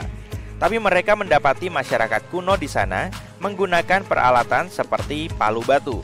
Jadi, Smith dan timnya mencoba menebak-nebak usia struktur batu Göbekli Tepe. Perkiraan mereka didukung oleh penanggalan karbon terbatas yang dilakukan tepat di lokasi. Nuansa kuno dari tempat ini akhirnya mulai masuk akal. Rasanya seperti sebuah teka-teki yang perlahan-lahan mulai terkuak. Kamu mungkin berpikir pada zaman dulu manusia tidak memiliki alat khusus untuk menciptakan sesuatu sehebat Göbekli Tepe. Tapi itu tidak benar. Ternyata para manusia prasejarah ini menggunakan alat batu, bukan pahat logam yang rumit. Mereka juga terampil dalam memotong batu kapur yang lebih lunak dan membuat pilar di tempat. Setelah itu mereka membawa pilar-pilar tersebut ke puncak dan meletakkannya dengan tegak. Setelah cincin batu selesai dibuat, mereka menutupinya dengan lapisan tanah. Seiring waktu, mereka menambahkan cincin-cincin baru dan voila, jadilah sebuah bukit yang keren untuk membuat orang terkesan di masa depan. Selama tahun pertama penggalian, tim ini telah menemukan 15.000 potongan tulang binatang dari makhluk liar. Penduduk di sana tidak memiliki hewan peliharaan atau menanam makanan sendiri. Mereka berburu hewan liar sebagai makanan. Namun keadaan segera berubah karena tempat itu memiliki semua yang mereka butuhkan untuk mulai bertani. Para ilmuwan mengatakan mereka memiliki domba liar dan biji-bijian liar yang bisa didomestikasi. Dan tahukah kamu, hanya 32 km dari sana, para ahli genetika menemukan bukti adanya jenis gandum yang telah didomestikasi di sebuah desa prasejarah.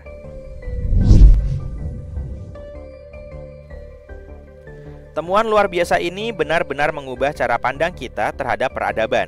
Dulu, para ahli percaya manusia perlu belajar bertani dan menetap di satu tempat sebelum bisa membangun kuil dan membentuk masyarakat yang kompleks. Tapi nyatanya, penelitian Smith membalikan pemikiran tersebut. Dia menyatakan bahwa upaya luar biasa yang dilakukan untuk membangun struktur-struktur menakjubkan ini sebenarnya menyiapkan landasan bagi perkembangan masyarakat yang lebih maju. Artinya, perubahan sosial dan budaya terjadi sebelum adanya pertanian. Smith memiliki sebuah hipotesis menarik tentang Göbekli Tepe. Menurutnya, tempat ini bisa jadi merupakan situs pemakaman khusus untuk menguburkan orang-orang terkasih mereka. Dan yang menarik, situs pemakaman ini dihiasi patung-patung megah dan simbol-simbol yang melambangkan dewa-dewi dari dunia spiritual. Gagasan bahwa Göbekli Tepe bisa jadi merupakan tempat suci menambahkan kompleksitas pada keseluruhan ceritanya.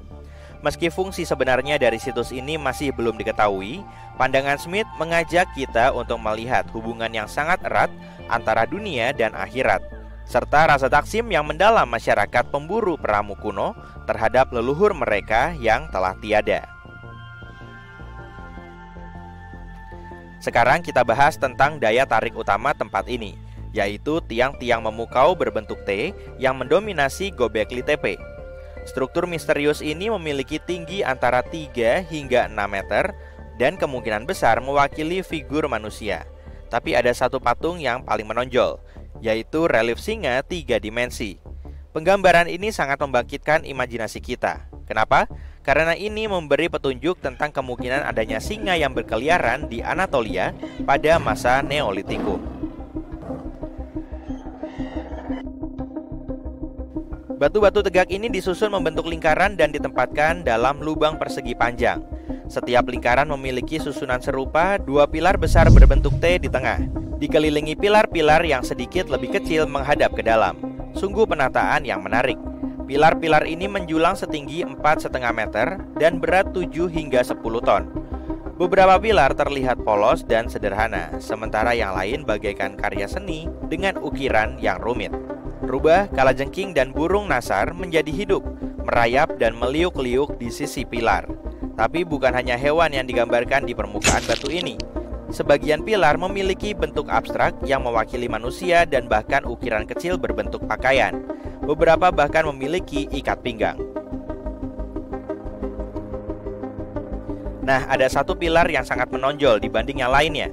Pilar batu yang sangat tua ini menggambarkan sebuah komet menabrak bumi. Itu terjadi pada periode dingin yang berlangsung sekitar 1000 tahun. Penelitian sebelumnya yang memiliki inti es Greenland menyebut teori komet ini, dan sekarang pahatan di Göbekli Tepe membuktikan kebenarannya. Ukiran di pilar-pilar itu seperti komik sejarah. Ukiran-ukirannya bahkan memperlihatkan sosok manusia tanpa kepala. Para peneliti memasukkan gambar-gambar tersebut ke komputer dan menemukan kaitannya dengan rasi bintang, yang menandakan kuil ini mungkin dulunya adalah observatorium kuno.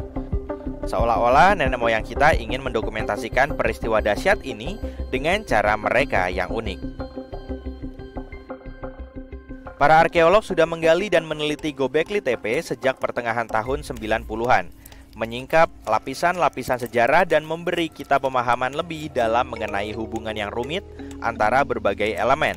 Mereka tidak berencana untuk menghentikan seluruh proses ini dalam 150 tahun ke depan. Entah apa lagi yang akan mereka temukan. Göbekli Tepe telah dicap murni sebagai situs ritual tanpa ada tanda-tanda aktivitas domestik.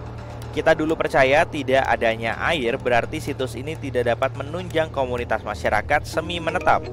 Tapi para ilmuwan percaya ini saatnya untuk mengubah pandangan tersebut dan melihat Göbekli Tepe dengan perspektif baru. Sudah saatnya untuk mempertanyakan apa yang kita yakini dan menggunakan bukti-bukti baru serta cara berpikir yang berbeda.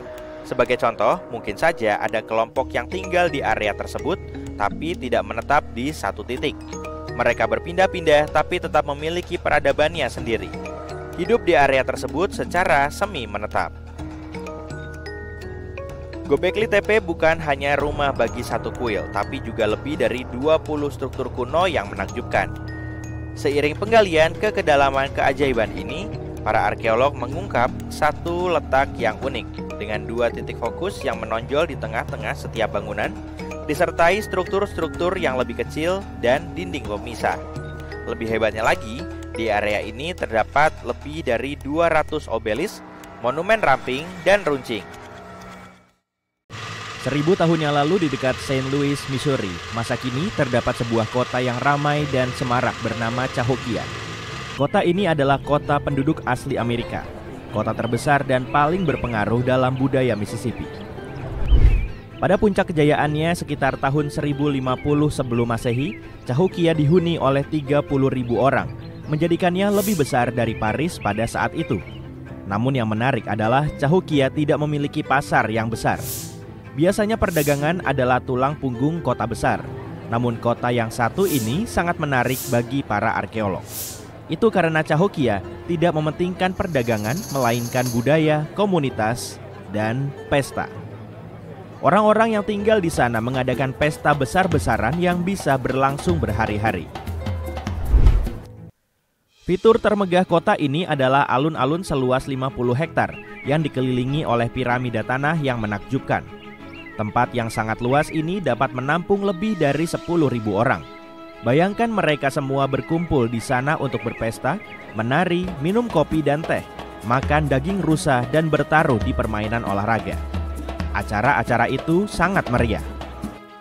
Warga Cahokia akan mengenakan kostum yang mengagumkan, menata rambut mereka dengan cara yang menarik dan menghiasi tubuh mereka dengan tato. Para atlet memainkan permainan yang disebut changki, di mana mereka melemparkan tombak ke piringan batu yang bergulir, berlomba-lomba untuk mendekat sebisa mungkin.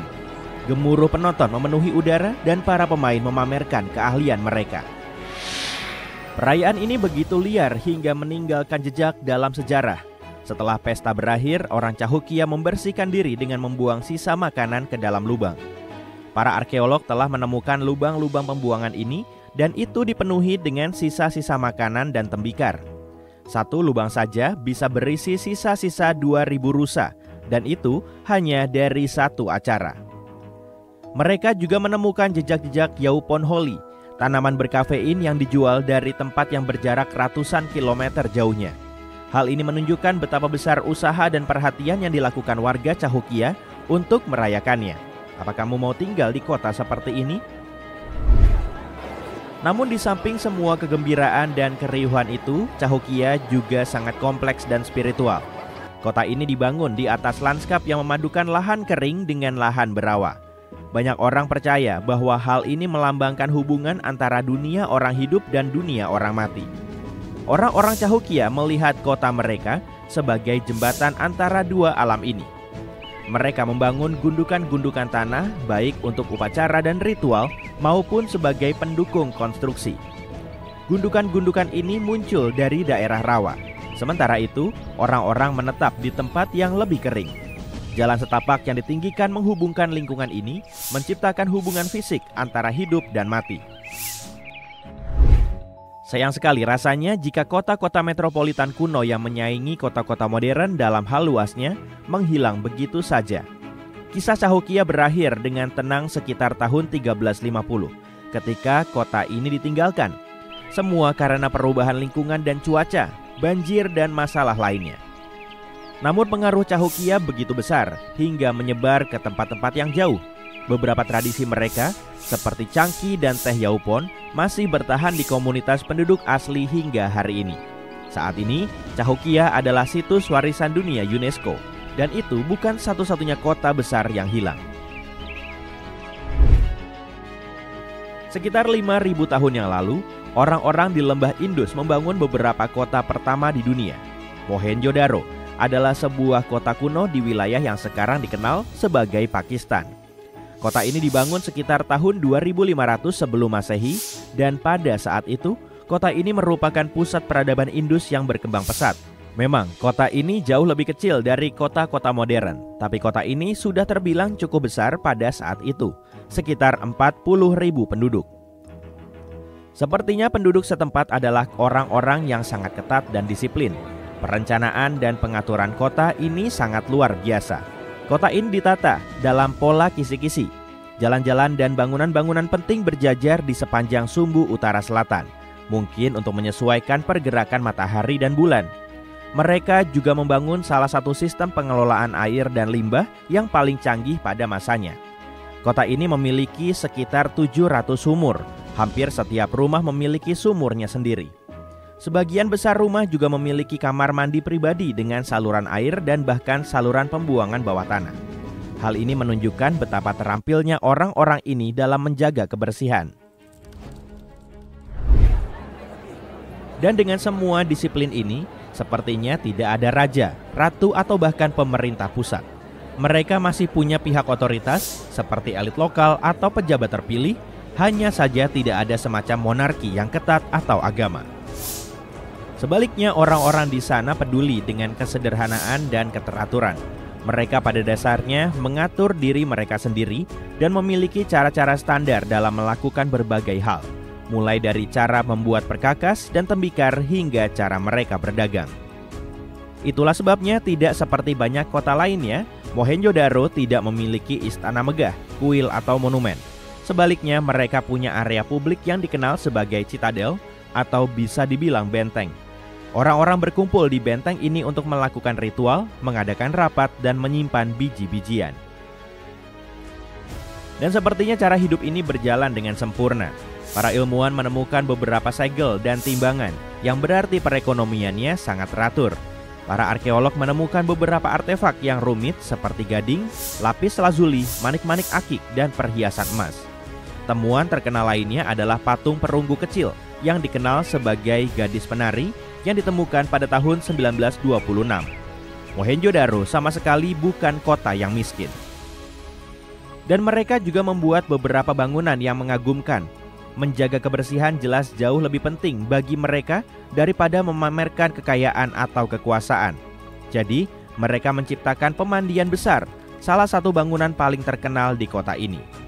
Ini adalah kolam besar kedap air yang dibangun dengan batu bata yang dibakar, bertengger di atas gundukan tanah, dan ini hampir menjadi tempat religius, serupa kuil. Sementara itu, kota ini sendiri dibangun di atas rangkaian gundukan. Gundukan-gundukan itu semakin tinggi selama berabad-abad, seiring dengan bertambahnya rumah-rumah dan bangunan-bangunan baru. Lantas, kenapa kota itu runtuh? Tidak ada yang benar-benar tahu. Ada sesuatu yang misterius tentang patung-patung yang ditemukan para arkeolog. Banyak di antaranya yang tampaknya sengaja dirusak. Ini berarti penghuni kota itu di kemudian hari, mungkin penjajah atau semacamnya, entah kenapa menghancurkannya. Beberapa ilmuwan berpikir bahwa Sungai Indus mungkin telah bergeser arah alirannya, sehingga mengganggu pertanian dan perdagangan. Tapi tidak ada bukti adanya banjir atau peristiwa besar seperti ini. Sepertinya, seiring berjalannya waktu, seluruh peradaban Indus perlahan-lahan menghilang. Pada tahun 1900 sebelum Masehi, budaya pun bergeser dan tidak meninggalkan banyak hal. Izinkan aku bercerita tentang kota kuno Kos yang berlokasi di kota modern Kos sekarang di Yunani. Bayangkan kamu tiba melalui laut dan hal pertama yang akan kamu lihat adalah kemegahan agoranya, yakni alun-alun besar yang dibangun dengan batu-batu berbagai warna, ditata di atas teras yang menjulang tinggi di atasmu. Alun-alun ini merupakan salah satu yang terbesar di dunia kuno dan memberikan kesan yang luar biasa bagi siapapun yang datang ke kota ini. Tempat ini memiliki sejarah yang kaya sejak sekitar tahun 2300 hingga 2200 sebelum Masehi. Dahulu kala, penduduk setempat berkumpul dari berbagai penjuru pulau untuk membentuk sebuah kota baru di timur laut. Orang-orang telah tinggal di sana sejak zaman perunggu, dan seiring berjalannya waktu, kota ini menjadi pusat budaya dan perdagangan yang sangat penting. Tidak heran karena letaknya tepat di dekat pelabuhan alami. Pelabuhan ini dilindungi oleh 2 pemecah ombak, dan orang-orang membangun beberapa situs religius terpenting di sana, termasuk tempat suci Aphrodite dan Herakles. Kos tidak hanya indah, tapi juga memiliki desain yang brilian. Seluruh kota ditata dengan rapi, dengan jalan-jalan yang saling bersilangan di sudut-sudut yang tepat. Benar-benar terlihat seperti kota modern. Berkat hal ini, berpindah-pindah tempat menjadi sangat mudah, dan blok-bloknya atau insula cukup besar untuk menampung beberapa rumah besar. Kos sebagian besar tetap tidak berubah hingga abad ke-6 Masehi. Seiring berjalannya waktu, ukurannya mulai menyusut secara bertahap, terkurung di dalam tembok-tembok yang sekarang menjadi lingkungan kora. Palmyra adalah sebuah kota kuno yang dibangun di sekitar oasis yang indah pada milenium ketiga sebelum Masehi. Awalnya dikenal sebagai Tadmor. Kota ini berkembang sebagai perhentian utama di jalur sutra yang menghubungkan timur dekat dengan Asia. Kota ini merupakan pusat perdagangan dan budaya yang berkembang pesat. Mereka punya pasar, gedung-gedung pertemuan, juga gerbang megah. Dengan kata lain, tempat ini marak dengan kehidupan. Kota ini telah melewati banyak tangan sepanjang sejarahnya, dari Bizantium hingga kekhalifahan Arab. Mungkin itulah sebabnya kota ini memiliki arsitektur yang mengagumkan, perpaduan menarik antara Yunani Romawi, Persia, dan Arab, Wheel Bell, The Great Colonnade, dan teater bergaya Romawi. Namun seperti yang lainnya, kota ini pun rusak seiring berjalannya waktu. Nilai penting Palmyra memudar, dan pada awal tahun 1400-an, kota ini sebagian besar telah hancur. Tapi setidaknya, reruntuhannya masih tersisa. Saat ini, reruntuhan itu menjadi situs warisan dunia UNESCO. Pada tahun 1850, ilmuwan Prancis Auguste Mariette pergi ke Mesir untuk mencari manuskrip, tapi secara tidak sengaja menemukan kepala Sphinx yang mencuat dari bukit pasir. Dia membersihkan pasir dan mendapati bahwa Sphinx itu menjaga jalan masuk ke sebuah konstruksi bawah tanah. Beberapa bulan kemudian, ia akhirnya memasuki Serapeum Saqqara. Di dalamnya ia menemukan sebuah sarkofagus granit besar dengan sisa-sisa 64 lembu jantan. Para ilmuwan masih kagum dengan teknologi yang digunakan orang Mesir kuno untuk mengangkut kotak-kotak besar itu. Serapeum dibangun sekitar tahun 3000 sebelum Masehi. Ini adalah makam bawah tanah yang dibangun untuk menghormati lembu jantan Apis yang suci di Mesir kuno. Makam ini memiliki lorong panjang, hampir 150 meter dengan ruangan batu raksasa di kedua sisinya. Beberapa sarkofagus memiliki berat rata-rata 50 mobil, dan semuanya dibuat sangat presisi dengan sudut tepat 90 derajat. Sarkofagus ini dihias indah dengan hieroglif dan ukiran yang menceritakan tentang kehidupan dan pentingnya lembu jantan Apis. Sekarang ada 24 sarkofagus yang tersisa. Di Mesir kuno, lembu jantan Apis adalah hewan sangat istimewa yang dihubungkan dengan dewa Pita. Mereka berpikir lembu jantan ini membawa semangat dan kebijaksanaan Pita, membantu Firaun, dan melindungi orang-orang Mesir. Para pendeta mencari tanda khusus pada lembu jantan muda untuk menemukan lembu Apis. Ini bisa berupa segitiga putih di dahinya yang melambangkan cahaya ilahi, bentuk di punggung mirip sayap burung nasar, dan bentuk skarab di bawah lidahnya yang melambangkan kelahiran kembali. Jika seekor lembu jantan memiliki tanda-tanda ini, mereka percaya ia telah dipilih oleh Ptah dan memperlakukannya seperti bangsawan. Lembu jantan yang terpilih tinggal di kuil khusus di Memphis, kota tempat mereka menyembah Ptah. Mereka menerima perawatan dan persembahan terbaik dari para pengunjung yang menginginkan berkah. Ketika lembu apis mati, ia diperlakukan dengan sangat terhormat dan dimumikan. Ketika Mariette memasuki Serapeum, ia melihat jejak roll di lantai galeri dan menemukan 2 derek kayu horizontal. Masing-masing memiliki 8 tuas. Belakangan, penjelajah lain melihat rel ganda. Ruang-ruang pemakaman itu lebih rendah dari lantai lorong.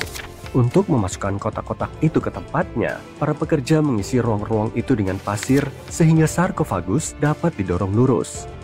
Kemudian mereka perlahan menyingkirkan pasir untuk menurunkan kotak-kotak itu ke dalam ruang yang digali sempurna di batuan dasar. Sebuah tanda batu berukir yang ditemukan di Serapeum menyebut bahwa butuh waktu 28 hari untuk menempatkan satu sarkofagus dan tutupnya pada masa Ptolemeus kedua. Presisi yang sangat akurat dari sarkofagus dengan sudut 90 derajat juga memiliki penjelasan. Orang-orang Mesir kuno menulis teks, atau lebih tepatnya papirus, tentang geometri sejak lama. Hal ini menunjukkan bahwa mereka mengetahui perkiraan angka pi dan dapat menghitung volume piramida dengan bagian atasnya dipotong. Jika mereka bisa mengetahui matematika rumit pada masa itu, masuk akal jika mereka juga mampu mengukir permukaan yang datar sempurna 500 tahun kemudian. Semua ini terdengar cukup masuk akal, tapi beberapa berpikir ada hal yang tidak masuk akal di sini. Ukuran kotak-kotak itu jauh lebih besar dari ukuran lembu, sedangkan mereka mengubur Firaun di dalam peti mati kecil yang hampir tidak muat untuk tubuh mereka. Sarkofagus terbuat dari granit dengan ketelitian yang luar biasa, padahal bisa saja menggunakan batu kapur yang akan membuat segalanya lebih mudah. Pengangkutan kotak-kotak ini tampaknya cukup sederhana, tapi hanya dalam teori. Jika satu orang mampu menarik sekitar 440 pon, maka setidaknya dibutuhkan 250 orang untuk menarik satu kotak. Terowongan di Serapeum sangat sempit, hanya sekitar 0,6 meter lebih lebar dari kotak-kotak itu sendiri. Tidak mungkin ratusan orang bisa masuk ke ruang sempit itu untuk menarik kotak-kotaknya. Dan bahkan jika mereka melakukannya, bagaimana cara mereka memutar kotak di koridor yang sempit, menurunkannya ke dalam ceruknya, dan menempatkannya dengan sempurna di tengah? Entah bagaimana, mereka melakukan hal ini sebanyak 24 kali, dan setiap kotak berada tepat di tengah. Ditambah lagi, ruangan itu berdebu, dan tidak ada tanda-tanda jelaga dari lampu. Ini berarti mereka pasti bekerja dalam keadaan nyaris gelap gulita. Kegunaan sebenarnya dari kotak-kotak itu juga bisa berbeda. Dahulu kala, bahkan sebelum Firaun Mesir berkuasa, masyarakat setempat sudah mengetahui cara menggunakan fermentasi. Hal ini terjadi ketika organisme kecil yang disebut ragi memakan bahan-bahan tertentu, seperti pati dan mengubahnya menjadi gas dan etanol. Jadi seseorang di Mesir kuno mungkin menaruh makanan seperti jelai, roti, dan bahkan daging di dalam kotak batu raksasa, lalu menutupnya rapat-rapat dengan penutup yang berat. Kotak batu yang diukir dari granit ini dibuat dengan sangat teliti, sehingga hampir tersegel rapat, sehingga tidak ada yang bisa keluar darinya. Saat ragi di dalam kotak mulai bekerja, ia menciptakan lebih banyak gas CO2. Hal ini membuat tekanan di dalam kotak. Kotak granit itu sangat kuat dan dapat menahan tekanan lebih besar daripada yang mampu ditahan oleh ban mobil. Ketika granit mendapat tekanan sebesar itu, kristal-kristalnya menghasilkan muatan listrik yang sangat kecil. Efek ini mungkin karena granit mengandung kuarsa, bahan yang bereaksi terhadap tekanan dengan cara ini. Proses ini juga membutuhkan daging atau bagian tubuh hewan, mungkin untuk membantu ragi tumbuh lebih baik. Daging mengandung asam oleat yang dibutuhkan ragi untuk terus tumbuh dan bertahan dari efek buruk etanol yang dihasilkannya. Karena tekanan di dalam kotak terus bertambah, kombinasi gas dan listrik membuat kotak-kotak ini tidak hanya menjadi lemari es kuno, tapi juga sistem energi yang kuat. Seiring waktu, tekanan di dalam menjadi begitu kuat sehingga bisa mendorong tutupnya terbuka dan gas akan keluar dengan letupan. Tapi ketika orang-orang menemukan kembali Serapeum pada tahun 1850-an, mereka menemukan gambar-gambar tua yang menunjukkan tumpukan batu di atas beberapa tutup kotak. Jadi seseorang di masa lalu mungkin coba membuat tutupnya lebih berat dengan menambahkan beban ekstra agar mempersulit tekanan gas mendorongnya terbuka. Beban ekstra ini juga berarti kristal kuarsa dalam granit bisa terus menghasilkan lebih banyak listrik di bawah semua tekanan itu. Jika seseorang membuka salah satu kotak batu ini ribuan tahun kemudian, dia hanya akan menemukan tulang-tulang sapi jantan yang diletakkan di dalam kotak. Dan itulah yang ditemukan Mariette pada tahun 1850-an. Mereka membuka Serapeum untuk pengunjung segera setelah penggalian pertama pada paruh kedua abad ke-19. Pangeran Wales bahkan pernah makan siang dengan para tamunya di salah satu sarkofagus. Pasir dan gempa bumi membuat situs itu tidak dapat diakses untuk beberapa waktu. Tapi sekarang, kamu dapat mengunjunginya lagi dan coba memecahkan misteri itu sendiri. Dengan teknologi baru, kita bisa mendapat jawaban atas banyak misteri sejarah lainnya dalam waktu dekat. Sebuah tim ilmuwan di Field Museum of Natural History Chicago baru-baru ini menggunakan pemindai CT khusus untuk mempelajari lebih lanjut tentang mumi Mesir kuno tanpa membukanya.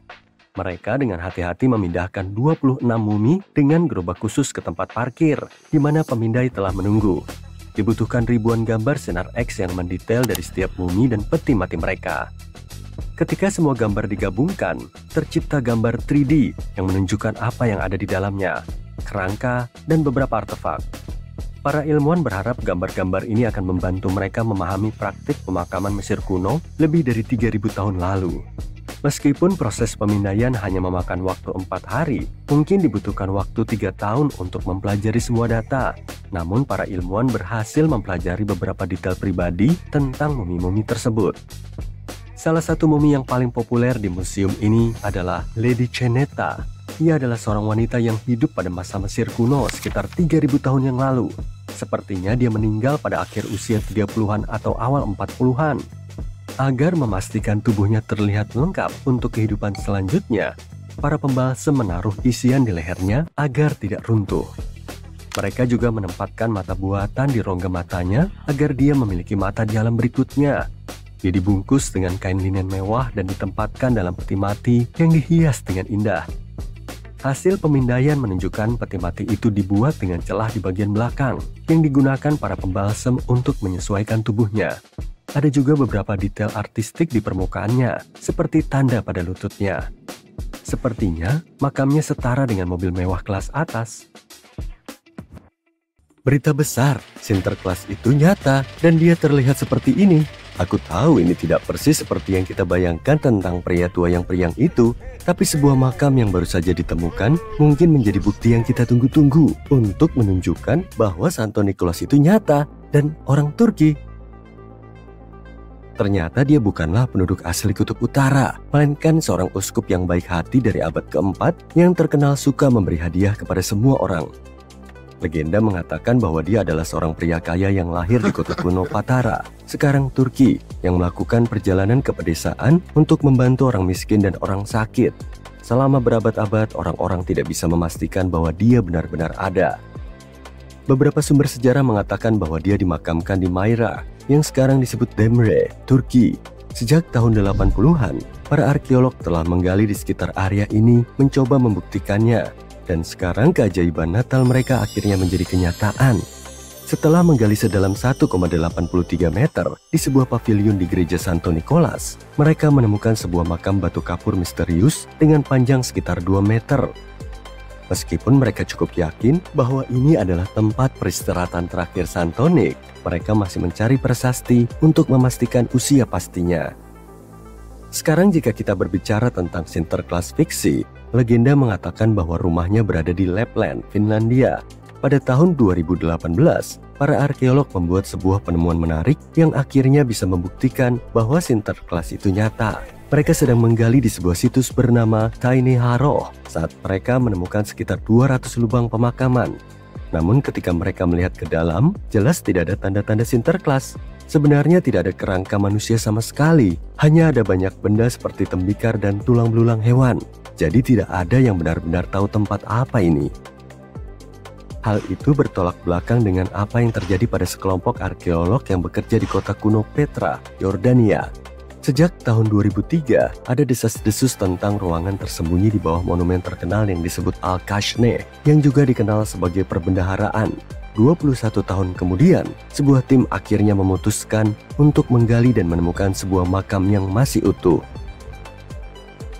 Di dalamnya mereka menemukan setidaknya 12 kerangka manusia dan artefak yang diperkirakan berusia lebih dari 2000 tahun. ratusan ribu turis berkunjung ke Al-Kasne setiap tahunnya, dan sebagian besar dari mereka mungkin pergi ke sana untuk melihat situs cawan suci dalam film Indiana Jones and the Last Crusade. Jadi apakah kamu ingin tahu bagian yang lucu? Salah satu kerangka di dalam makam itu sedang menggenggam piala keramik yang sangat mirip dengan cawan suci. Kamu mungkin ingat kebakaran dahsyat yang menyebabkan kerusakan besar pada Notre Dame di Paris pada tahun 2019.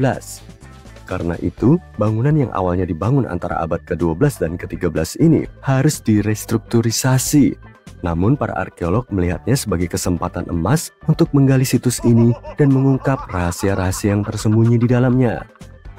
Tim hanya diperbolehkan menggali sekitar 40,64 cm di bawah lantai. Tapi itu sudah cukup. Segera setelah mereka melepaskan ubin lantai dan membersihkan lapisan tipis pasir, mereka melihat bagian atas peti mati timah. Kemudian mereka menemukan beberapa patung batu kapur, termasuk kepala dan tubuh seukuran manusia. Secara keseluruhan, mereka menemukan lebih dari 1000 fragmen karya seni yang berbeda. Patung-patung kuno telah ditemukan di tempat-tempat yang paling acak, termasuk di saluran pembuangan. Pada bulan Juli 2024, para arkeolog Bulgaria sedang memeriksa selokan Romawi di kota kuno Heraklia Sintika. Saat mereka menemukan patung Hermes marmer setinggi hampir 2 meter, dewa pembawa pesan dari Yunani.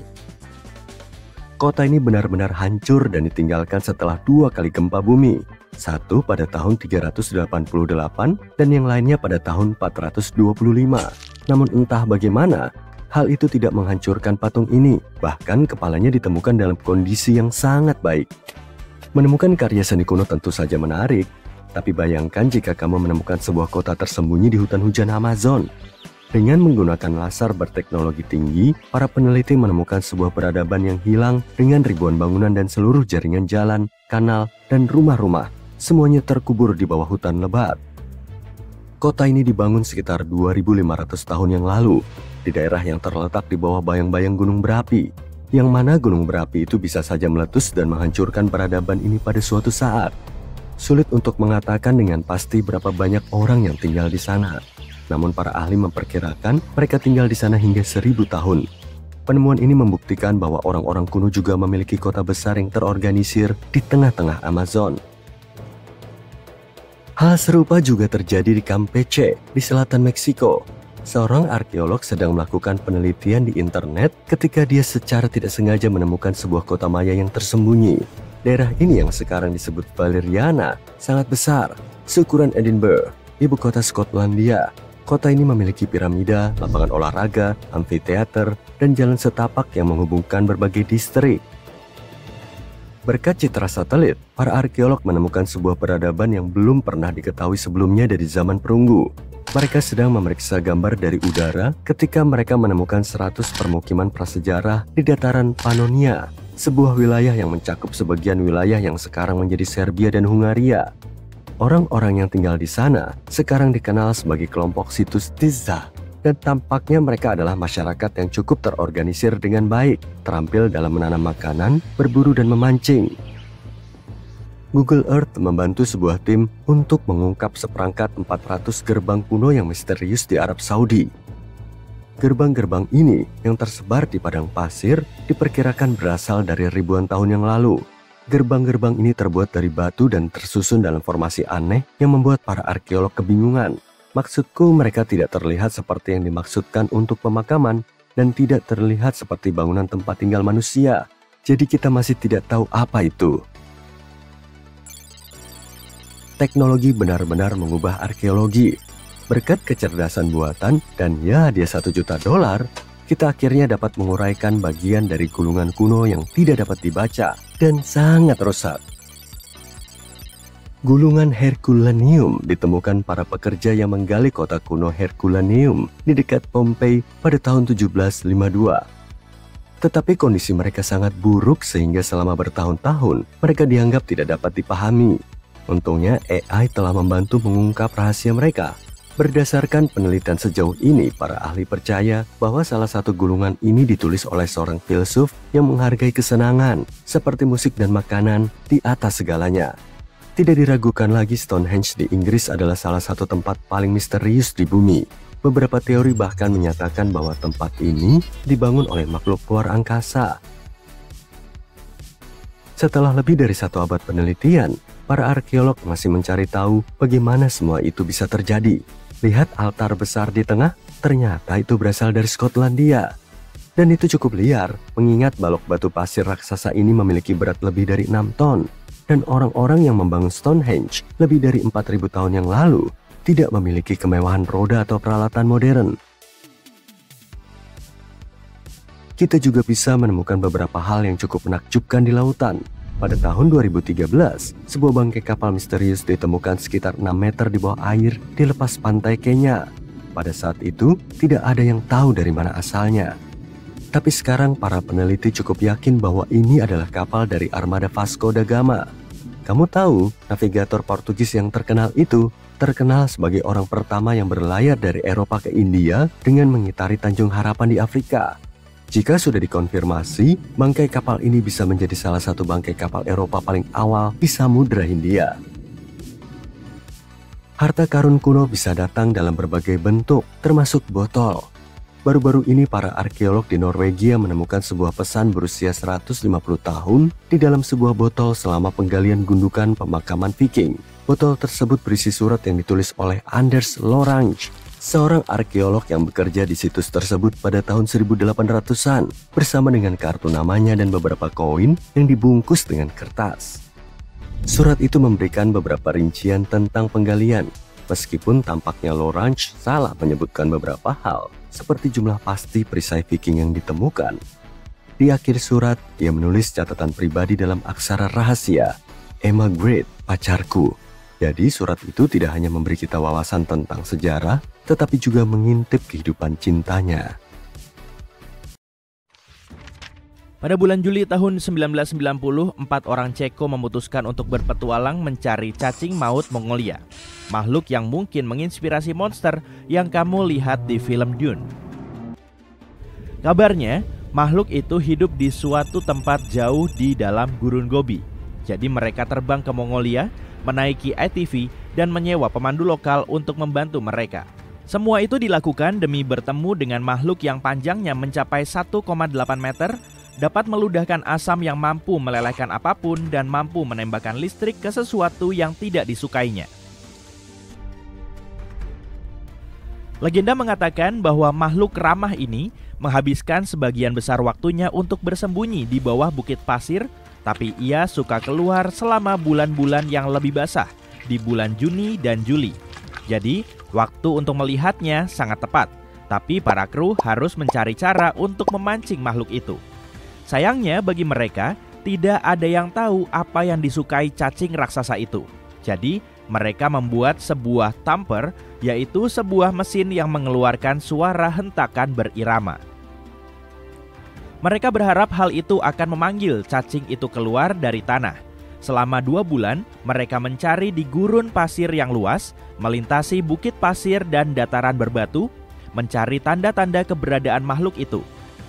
Namun sayang, usaha mereka tidak membuahkan hasil. Ivan McCurley, yang merupakan pemimpin ekspedisi tahun 1990, kembali lagi ke gurun Gobi. Dia pernah mencoba menarik cacing raksasa dengan ledakan, dan kedua kalinya dia menggunakan pesawat kecil untuk mengintai bukit pasir. Selama bertahun-tahun, kelompok-kelompok dari Amerika, Inggris, dan Selandia Baru mengorganisir ekspedisi besar ke gurun Gobi untuk mencoba menemukan makhluk itu. Banyak juga yang datang dari seluruh dunia sendirian dan tidak menemukan apapun. Orang-orang di barat pertama kali mengetahui tentang cacing raksasa gurun Gobi berkat seorang ahli paleontologi Amerika, Roy Chapman Andrews. Pria pemberani ini mungkin adalah inspirasi bagi Indiana Jones. Pada tahun 1926, dia menulis tentang makhluk itu dalam bukunya. Dalam sebuah pertemuan dengan para pemimpin Mongolia, Andrews mendengar deskripsi rinci tentang makhluk tersebut, meskipun tidak ada satupun dari mereka yang pernah melihatnya sendiri. Salah satu dari mereka menggambarkannya seperti sosis dengan panjang sekitar 0,61 meter, tanpa kepala atau kaki. Menurutnya, cacing itu sangat berbisa sehingga hanya dengan menyentuhnya saja bisa langsung merenggut nyawa. Dan makhluk itu hidup di bagian paling sepi di gurun Gobi. Andrews tidak menganggap makhluk itu nyata, tapi dia membagikan kisah-kisah ini lagi di buku lain.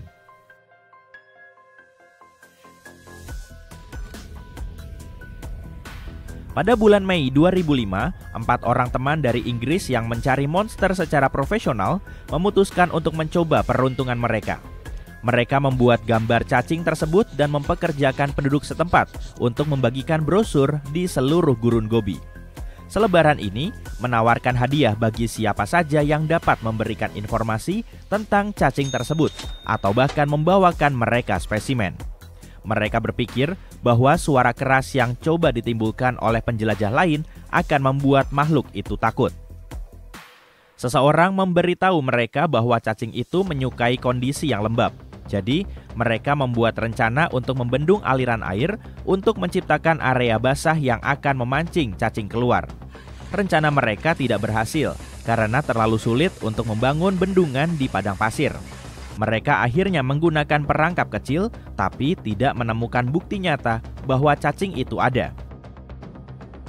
Namun mereka bertemu dengan penduduk setempat yang berbagi cerita menarik tentang makhluk aneh yang telah mereka lihat selama lebih dari 70 tahun.